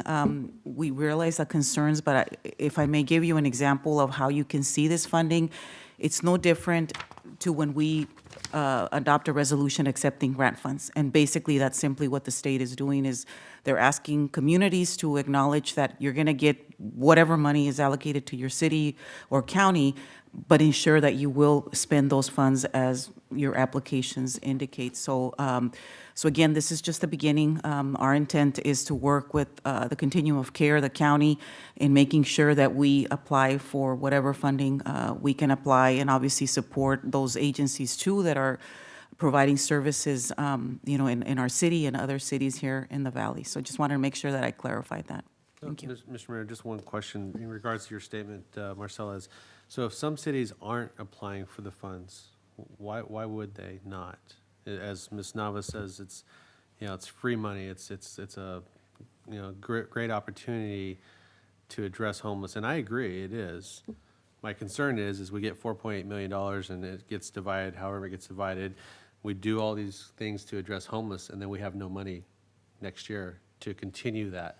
And then who comes in behind that and supports those programs that we've developed? Does it fall on us as a city to then find a couple $1 million every year out of our general fund to support something that we've developed? And so, you know, and I'm sure that that's probably one of the concerns with some cities, that they're thinking, okay, well, there's that money in the beginning, and you construct something, but then who runs it and who facilitates it after that money is no longer there? Phillips, can I just say that the alternative to what you're saying, that's a valid concern, the alternative is not to pass a resolution and there be no money, and we'd be in the worst circumstance than what you're describing. Well, that's Well, maybe and maybe Well, not. I think Councilmember Jackson has a good point, and Councilmember Oliva, who's active at the Continuum of Care and has been now for several months, knows that this is within the context of many other funding applications. But part of the reason that we have tried to make as large a share of these HEAP funds as possible available for capital projects is that they're one time. That we will not be funding projects that depend upon recurring funding.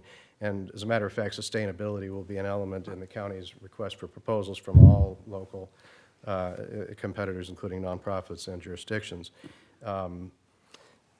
However, having infused the continuum of care with, let's call it nearly $5 million actually in one-time funding, we increase our eligibility in some other categories to continue to seek known funding opportunities and forthcoming opportunities, unknown.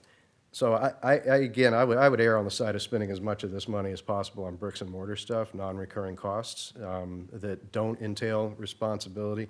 You don't want people coming back to you hat in hand next year and say, we're going to have to kick 300 homeless people out on the street if you can't give us some money.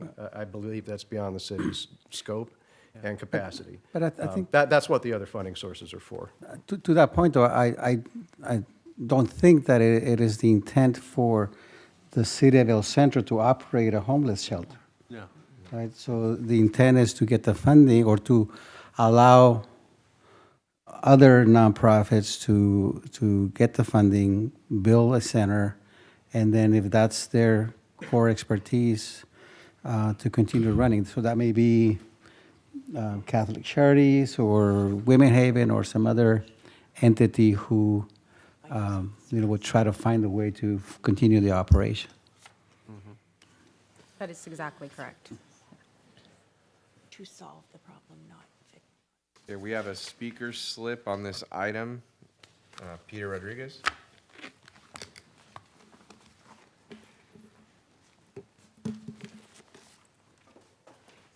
Good evening, City Council. I would strongly advocate you go ahead and pass this resolution. As someone who has actually worked with the homeless population, not addressing this issue would be not addressing the community's needs.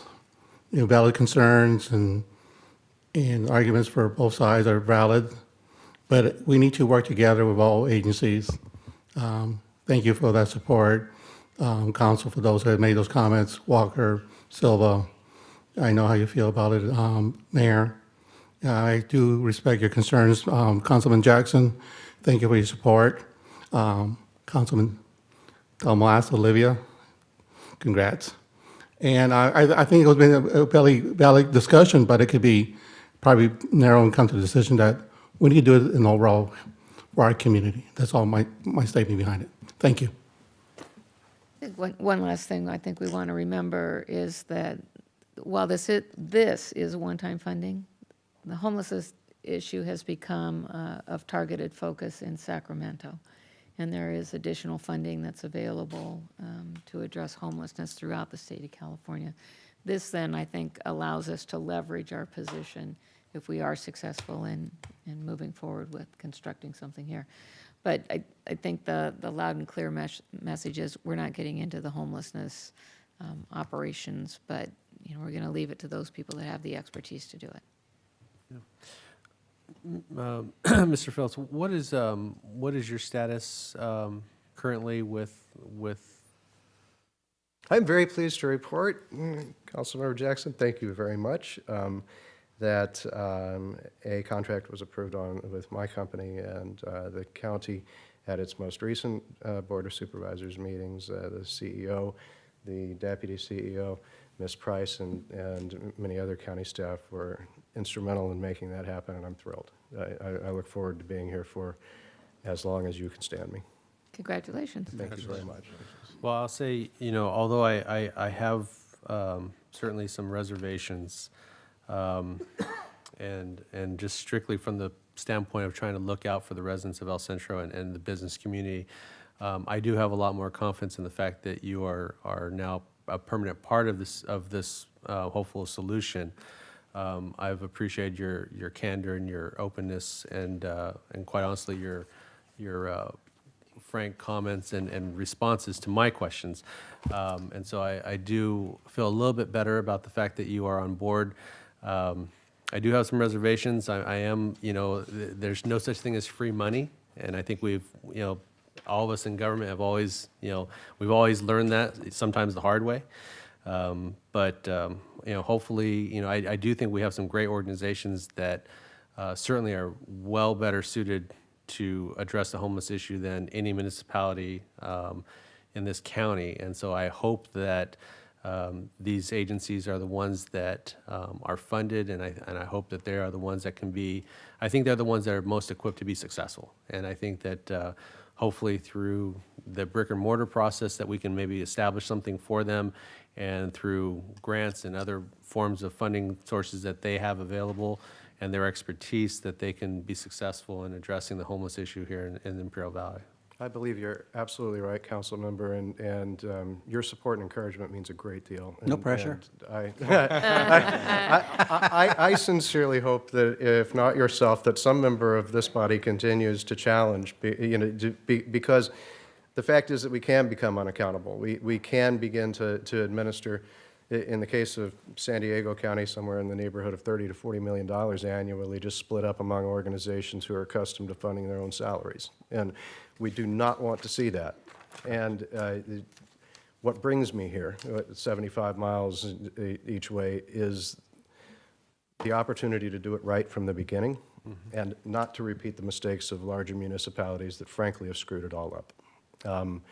And I concur as well that some of the strongest community-based organizations, some of the best NGO work going on in the entire Imperial Valley is right here in the city of El Centro. And I would add to that your staff and Adriana Nava, your city attorney, your city manager, just as singular representatives, are absolutely cream of the crop. And it's a joy to be back here and have something positive to report. Thank you. Right. I'd also say I'm encouraged to see the participation on the county level. Peggy, thank you for being here. Tony and Esperanza, I think that it shows a lot that it's such a priority that we have these individuals here today to speak on this. So thank you guys for being here today. I just want to make a comment also, just, we don't claim to be experts in this field, and so that hence is why we've asked Tony to stay on board with us as a consultant to help us through this process. And I want to commend you for your support and just to help you understand that there's been a lot of collaboration. This has not been just a county effort. I know we started reaching out in the beginning because we knew this is something that we were going to be taking on that was very new for us in terms of the scope of the work. And then hence this funding opportunities that came that we were not expecting. We were just trying to work with the Housing and Urban Development, who had urged us to become the lead entity for our county. So with that, I want you to know that your staff is, they are strong advocates for the city. Adriana, your city manager, and they've been very inclusive in terms of working with the county and the other agencies. And it's not easy. This work is not easy. And I just want you to know that we're not trying to do this alone. We don't claim to be experts. We'll bring in those people with that expertise. And our CEO has been very supportive in terms of providing the bridge funding until we actually get this money that's going to come to us. And we really have turned things around in terms of our HUD application and meeting the requirements so that we will receive additional funding. And then I also just want to let you know that part of our goal is to build capacity and build that capacity to those nonprofits that are out there doing this work and creating opportunities to educate them and provide the support so that they can do the work, because we're not experts in the, and we're not looking to be providing these services. We're looking to build the community nonprofits and those agencies out there that want to do this work. So that's I just want you to know that that's our goal. And then before I leave today, we do have a handout because the point in time is in count. Our new one for 2019 is in January. We're strongly recruiting volunteers. And what we did was create a tool. It's a 2-pager that we've shared with all of our volunteers and others. And I brought some here for you today to help just clarify what the point in time count, the purpose of it, and the demographics of our homeless in our community. Thank you. Thank you. Thank you. Okay, so we have we're calling a vote. We have a motion by Councilmember Oliva, a second by Councilmember Silva to adopt resolution number 117. 18-117. And that's a resolution of the City Council of the City of El Centro, State of California, declaring a shelter crisis pursuant to SB 850, Chapter 48, Statutes of 2018, and Government Code 8698.2. And that passes 5-0.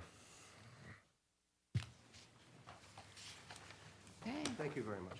Thank you. Thank you. Mr. Phillips, do you have relatives in town, or you just were like your adopted next favorite No, place? this is my adopted home now. All right. My connection here is, it's spiritual, mental, and just, I can't tell you how much I love Okay, the desert. very good. I love being out here. Thank you. Our next item is new business, small wireless facilities ordinance, being presented by our Public Works Director / City Engineer, Mr. Abraham Campos. Hi, good evening again. The purpose of this presentation is to start a new ordinance. Oh, it's loud.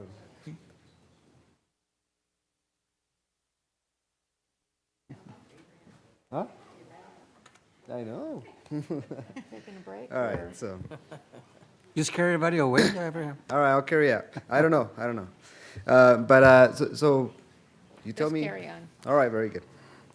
So we're trying to approve an ordinance or recommending approval of an ordinance that will allow us to process small cell technology. So I'll start with a little bit of guidance on what this looks like and what we're talking about here. So in a nutshell, let's start with what is a small cell technology. And small cell technology is kind of the new generation of wireless. It's the bridge to 5G. It relies on various antennas as opposed to a typical cell tower that we're used to, where we get conditional use permits or on private property. There's all this process, public commission and requirements to get those done. The small cell technologies are much smaller. They're used to create data, 5G data. They're not used for voice. So in concept, what you can see in your screen is on the top right, top left, sorry, is the towers that we're used to, right? They can look like this on the picture, or like a palm tree, a tree. You can dress them up however way you want. What's different about the small cells, and it's those little blue boxes with pointy ears, I guess. is they get mounted on our streetlights, and for example, or they need to be mounted around 28 feet high from the ground. You need a lot of them because the range is very limited on what they do, but they do provide very fast on data. The utility companies will decide where to put them based on demand. So there's good and bad to that, obviously. As being the good is there's demand. The bad is usually is not where the people that really need the access to the data, the low income, the disadvantaged, would have access to it, because it's going to be a decision made out by the companies themselves. This is a sample application in a residential area. You have your street light, your typical Cobra head light. The antenna part would hang on the top, or be mounted on the top, and there you might have some equipment mounted on the side of the pole. In El Centro, we already have some that were approved through a previous process for a mobile light. That's basically the biggest competition to AT&T right now. And in this case, they were installed without the streetlight feature. So if you're looking at kind of in front of Rabobank here on Main and on Broadway and Imperial, there's one here, and you can see that the top antenna is just a pole with the wires inside and a box. That's how it looks. In front of PD, this is on 12th looking north with a PD kind of on the right side of this image here that I'm pointing to here. There's another one that got installed by the Wells Fargo parking lot. Same idea, just a pole with an antenna on top. And if you know the area, this area, 12th to Imperial, they're not very far apart. So there's obviously a demand because we have businesses there. We probably have community. Mobileye decided that those were based on demand, some areas that they wanted to tackle. But it'll give you an idea of the density that they would need. But why didn't they put them on existing street Let me go back. poles instead of Abraham? Because, I mean, if people are going to be plunking these things in the middle of our sidewalks everywhere, that's going to be a disaster. 7 were approved. The previous process, we were running on a process that was new, that we didn't have that. In retrospect, we should have probably at least requested streetlights or mounted on existing streetlights to make them be dual function. What the new process is going to be proposing is exactly that, to put it on existing streetlights or provide new streetlights to be mounted. So there'll be 5 more going up in the middle of our sidewalks? They're already up. So there's about, can't remember if about 7 or 8, somewhere around 6? 7. All right. So just to give you an idea just of our infrastructure, we have about 1,500 to 1,600 steel streetlights out there in the city of El Centro that could be candidates. The city ones are 1,200. There's some ID streetlights, about 300. Caltrans has 31, and some others that, for whatever reason, the ID records haven't identified who owns them, so we're just calling them unknown owners. They might be private lights for but any of these, think residential, arterial streets, or even if they're in the IID, the new ordinance that's being proposed would allow them to be installed. They would need to comply with the jurisdiction who owns the utility for their requirements in terms of what's needed, but they would not be banned. And why are we even talking about this to start? Initially, just on small cells technology, there has been a lot of reluctance on the local agencies on implement this. Basically, it's an overstep into local control, basically calling utility companies or small cells companies, allowing them to be called a public utility. As such, they're enjoying a lot of the same benefits as AT&T or the gas company or Spectrum or whatnot, and being able to be placed on city right away. What's different about this is that it goes beyond that, and that it allows them by right through this FCC rule that just got approved on September 26th to be installed in city facilities. The recommendation basically, and this is kind of evolving, is to come up with a mechanism to allow the implementation of or allow the entry of these small cell facilities into the city in a controlled fashion, so that we have some minimum standards that they need to adhere to while adhering to some of the requirements of the rule. The rule limits state or local from charging fees that are greater than a reasonable approximation of objectively blah blah blah blah blah. Basically, we need to do a user study and say this is exactly how much it costs us. We cannot rent them or make a profit, basically, for rent or application purposes. They establish some safe harbors out there. So what that means is if they give you suggestions on what you can charge with possibly not being challenged in court. They're talking about a potential 500 non-recurring fees, or up to $100 per small location after that, or $270 per, call it a rental or a coordination fee or whatever you like, for the facility year. So those are some of the numbers. However, we can go higher, but we got to be able to back it up with a user study. So the ordinance as is being presented to you, there's language that these fees will be established by resolution at a later time based on a user fee study. It also limits what we can do in terms of asking for how it looks. Basically, we cannot say we want it to be gold-plated because it's next to this historical sign that's colored gold. We gotta be reasonable on the requirements on what's going out there. If we add too many requirements on the aesthetics parts, then it's deemed to be too restrictive for the facility, and then that's not allowed. They establishes some shot clocks. So for existing infrastructure, we gotta be able to provide an approval within 60 days. For new lights or fixtures that they wanna do, we gotta provide an approval within 90 days. As I mentioned before, the rule lacks any reference to helping deploy the technology to unserved or underserved areas, basically not addressing the digital divide. And what digital divide means is in context, as previous to this FCC ruling, there were other cities and agreements that we were exploring where we could have potentially asked for funding, rental, or other types of agreements with AT&T or Mobilite as income, and maybe use that income to deploy or promote internet in areas that our city does not have. So some cities like San Jose took advantage of that and did some very lucrative agreements to fund digital divide projects. Now it's up to see after this FCC rule if those agreements will stand, or in that case it was AT&T or somebody will sue back the city and say, hey, you know what, about that agreement, we want to do something different now. So in order for us to be prepared, as we have AT&T knocking on our door to try to install more of these, we came up with a process, and this is what's for approval before you.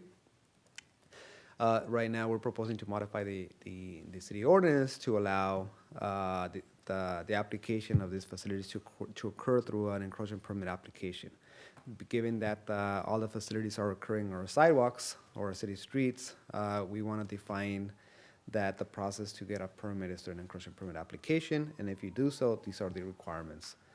So some of the requirements on the aesthetic side, and it's kind of is based on other agreements that we've seen, that the antenna itself over the streetlight has to be 24 inches or smaller, no more than cubic feet in size and volume. They need to conceal the wires, the conduits. Basically, if it's a steel pole or a concrete pole, they have a void in the inside, and you can run all your wires through the inside, so they're not visible.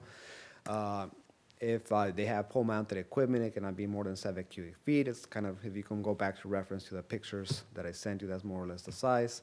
We want a structural analysis of the existing structures. Just recently, we had 3 streetlights fall in a residential subdivision, so we don't want anybody to go out there and install equipment on streetlights that might be in danger. So we have to do a structural analysis on those before we allow them as part of the permit application. And we're adding language to prohibit the installation of these undecorative lights, such as our downtown lights that we just installed. There are some requirements that require the utility owner to remove the equipment at their expense. Should we have a project like a widening that requires us to move a power pole or a street light, and they're sitting on that street light, we basically just notify the utility owner and say, hey, you need to move your utility out of the way because we're moving our pole, and it's the cost us on them. There's also mechanisms to basically guide to expand any cost or pass along any cost that we expend on the facility back to them. A lot of it is just through coordination. In the case of AT&T, they have local offices. To us, it wouldn't be much different that right now, where they have fiber lines in the street or AT&T infrastructure in the street, more than a phone call with their local reps and their local crews. It's an ongoing coordination that we already have. So AT&T is not a big concern, but folks like Mobilite, which I don't even know where the nearest contact person is, other than a phone number that's tagged on the pole list, or if there's more like Mobilite coming in, those is gonna get tricky. Just if a vehicle hits the facility and we need to move it, there's an expense on city crews because we're gonna respond and get the emergency out of the way. But that coordination, that's what triggers the yearly maintenance or fee, because there's expected to be some cost on the agency. So, with all that story, the recommendation here is to approve an ordinance to allow us to establish a procedure for application of small cell technology through an encroachment permit application and declare an urgency thereof. Questions? Urgency ordinance, 4/5 vote. Or 4/5 vote for an urgency ordinance. Thank you, Mr. Campos. Do we have any questions or comments from the council? I think the League of California Cities is actually challenging this on a federal basis. Yes. Because of the rulemaking. Folks might remember that it was last year that there was statewide legislation that was vetoed by the governor having to do a small cell. So what did they do but turn around and kind of make it a national issue? And instead of going through Congress, they just went to the FCC for the rulemaking authority here. But I believe that the League of California Cities, along with other agencies, have actually challenged the implementation of this and have requested a stay. And I don't know, Betsy, if you've heard if they were successful in. So far, we have not heard that there is a stay. To the extent there was one, we can deal with your ordinance. Mr. Campos has been extremely helpful, in fact, he thought it all up, in making this work in a logical manner with your encroachment permit. The ordinance is fair to the city. He's comfortable with it. It meets the requirements of the FCC without being burdensome to you. So what happens if the League of California Cities and other agencies are successful in getting a stay? Would we stay the implementation? You would have a choice at that point. You could keep your ordinance if it's working well and isn't intrusive. If there are parts of it you'd want to change, you could do that. You could also stay it, and which point you would return to your current process, which is a administrative CUP process. And if there were parts of it that were stricken, we'd revise the ordinance accordingly. I think one of the things we struggle with is that they set the fees that we can charge, which seem to be ridiculously low. They do, but your encroachment permit fee is $188 right now, so you're not that far off. So, and we're currently going under user fee study, so we'll probably come back with recommendation, or staff or finance will come back with some recommendation on this encroachment permit fees applications along with other fees applications. So they're gonna go up a little. So we're close to in line with the requirements of the FCC just by following the encroachment permit application. We discussed at some length the possibility of not doing this because of the stay, but based on the aggressive emails the city manager was receiving from AT&T, they're basically saying, we're going to be here on January 2nd, and you need to have something in place. I just love those AT&T people. Mobilite's their biggest competition. With threats. I have a question, Mr. Mayor, if I may. Could you clarify for me? I'm under the assumption that the previous statewide legislation allowed for a private business to apply for a permit from the state, pay the state fees, and this FCC ruling only allows for us to even consider this, but the fees that a private company would pay would come to the city, and it would be something that we set, and that's one of the differences between the statewide legislation that was introduced last year and this situation that we're dealing with right now, correct? I think the statewide was broader, as it allowed not only right-of-way, but also public buildings or parks or city hall if they wanted to mount it by the side of the wall. This legislation is more on city right-of-way, and as our ordinance is doing it, it pretty much limits it to streetlights. Our signal lights, for example, traffic signal lights would be prohibited as well for obvious safety reasons. We don't want anybody touching our signal lights, but this FCC is more specific to public right-of-way as opposed to any other dealing system, my understanding. And the FCC is it's a regulatory ruling, it's not a regulation. There are regulations for utilities, but not for cities. It was intended to say to places that have declared moratoriums or have very large fees to try to discourage this, wait a minute, we're not going to let you do this. El Centro is not one of the ones who was an offender. We enormously successfully used the CUP process to get the 7 mobile light installations up. And they were fine with that process. So, who is this company, Mobile Light? It's now it's a public utility, and but it's basically AT&T's major competition right now on this 5G infrastructure system. Are they providing any services here in El Centro? They have their systems up. I'm not sure what leases are on them. They sell 5G capacity.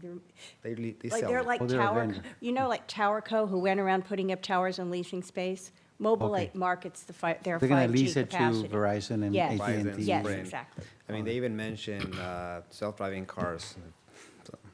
Well, and also, I don't know if you heard, I think I wanted to hear this. So, did you say, Abraham, that if they're wanting to install these devices in areas in which there are no streetlights, that they would pay for the installation of streetlights? That's correct. Wow, okay. Cool. Not bad. Yeah, that's not bad. Which is where they won't want. That's it.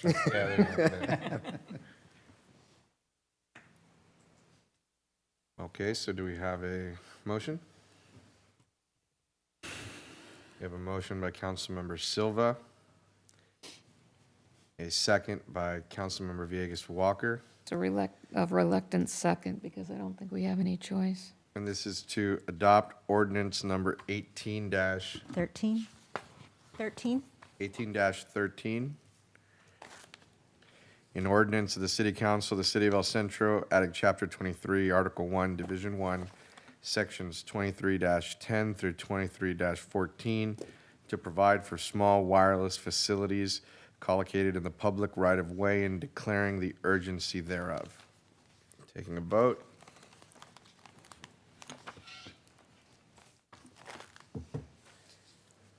Motion passes 4 yes, 1 no. Jackson voted no? Yes. Correct.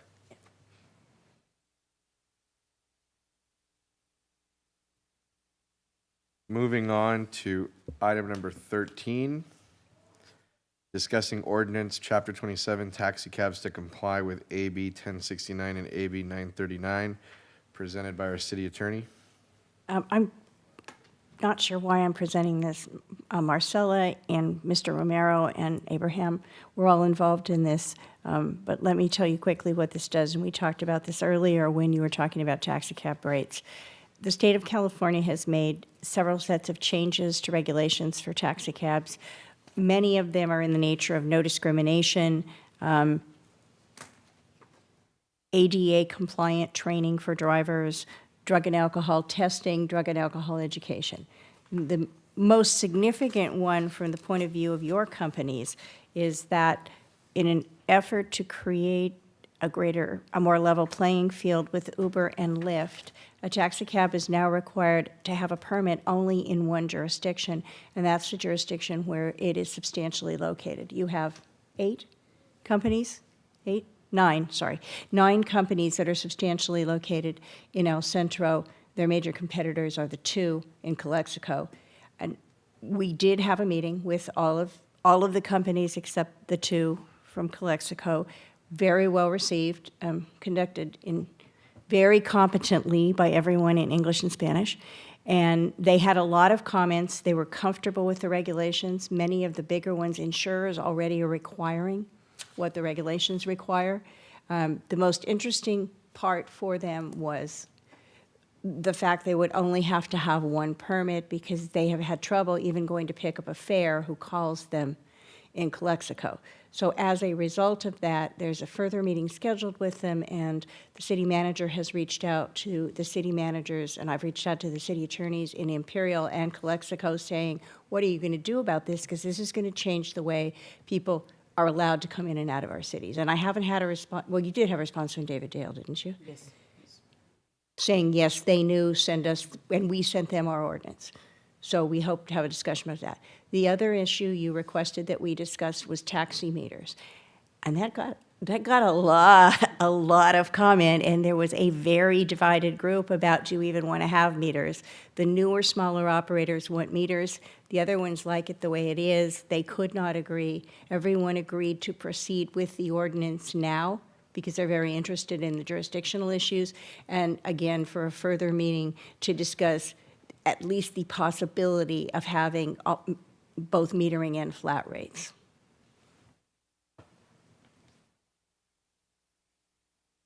And there is also an outstanding issue of taxi cab stands, which Mr. Campos will be addressing as to whether or not it's practical. There is a grandfathered entity. I'm not sure the others care if they have taxi cab stands, but we needed the further meeting to talk about those specifics. This ordinance, this law goes into effect January 1st, and so once again, we've asked for an urgency ordinance based on our December 11th meeting. And the companies understand that this is on your agenda. Do you have any questions or comments from the council? No? Okay, so do we have a motion? We have a motion by Councilmember Villegas Walker, a second by Councilmember Silva. And this is to approve Resolution 18- 14, ordinance, it's actually an ordinance, Mayor. ordinance.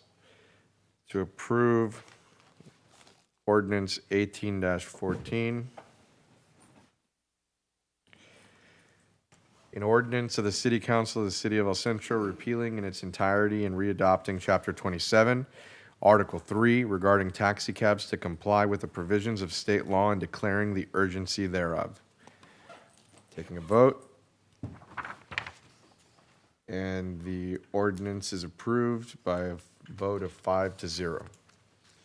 Moving on to item number 14. Now, before we start, I have to give a statement regarding item number 14. Current state law requires that before we consider city council action on salary and benefits for any executive manager, the city must provide an oral summary of the action to be considered. Item 14 is a resolution that provides for the ongoing salary and benefit for the city manager as set out in her contract. Effective January 4th, 2019, 2020, and 2021, there will be a salary increase of $5,000 per year. In addition, pursuant to her agreement, and as determined by the council, she will receive the same 4% cost of living increase effective January 1st, 2019, as provided to all other city miscellaneous employees. Effective January 4th, 2021, she also will receive a 3.5% cost of living increase as provided to all other city department heads. There is no increase in benefits.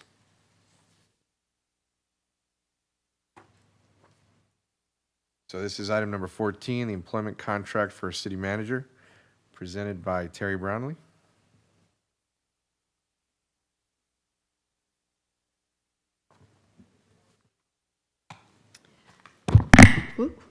Good evening, Mayor, council members. What you have before you is the new contract for the city manager for your approval with those changes to the contract.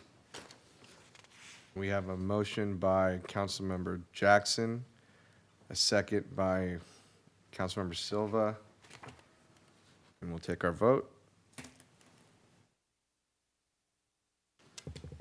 We have a vote of 4 yes, and Councilmember Oliva has abstained.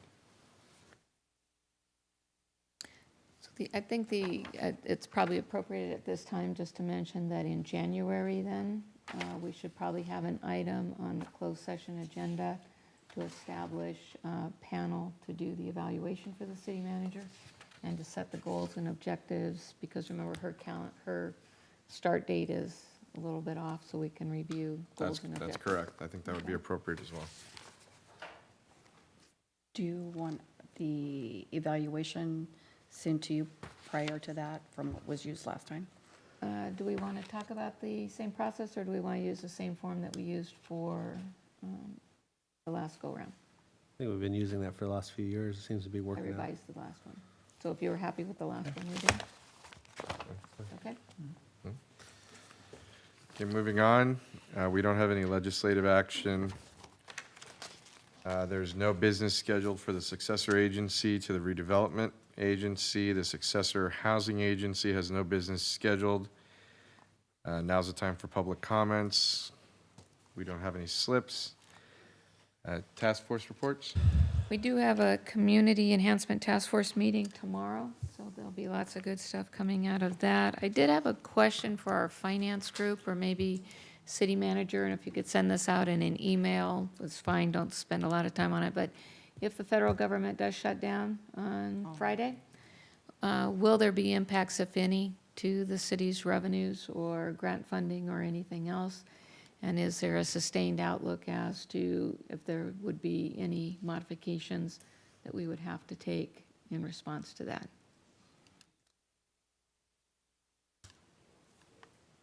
Okay, moving on. Do we have council member reports, starting with Councilmember Villegas-Walker?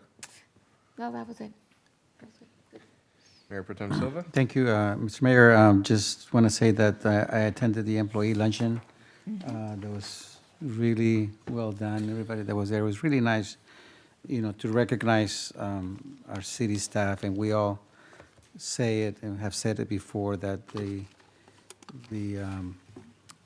city is the way it is because of the people that run it. We sit here and we make policies and stuff, but you guys are really the key that makes the city what it is. So I was glad that we were able to appreciate that in some way. Also, I attend, as a mayor pro tem, I am the designee to attend the El Centro Chamber meetings. I attended that meeting Monday.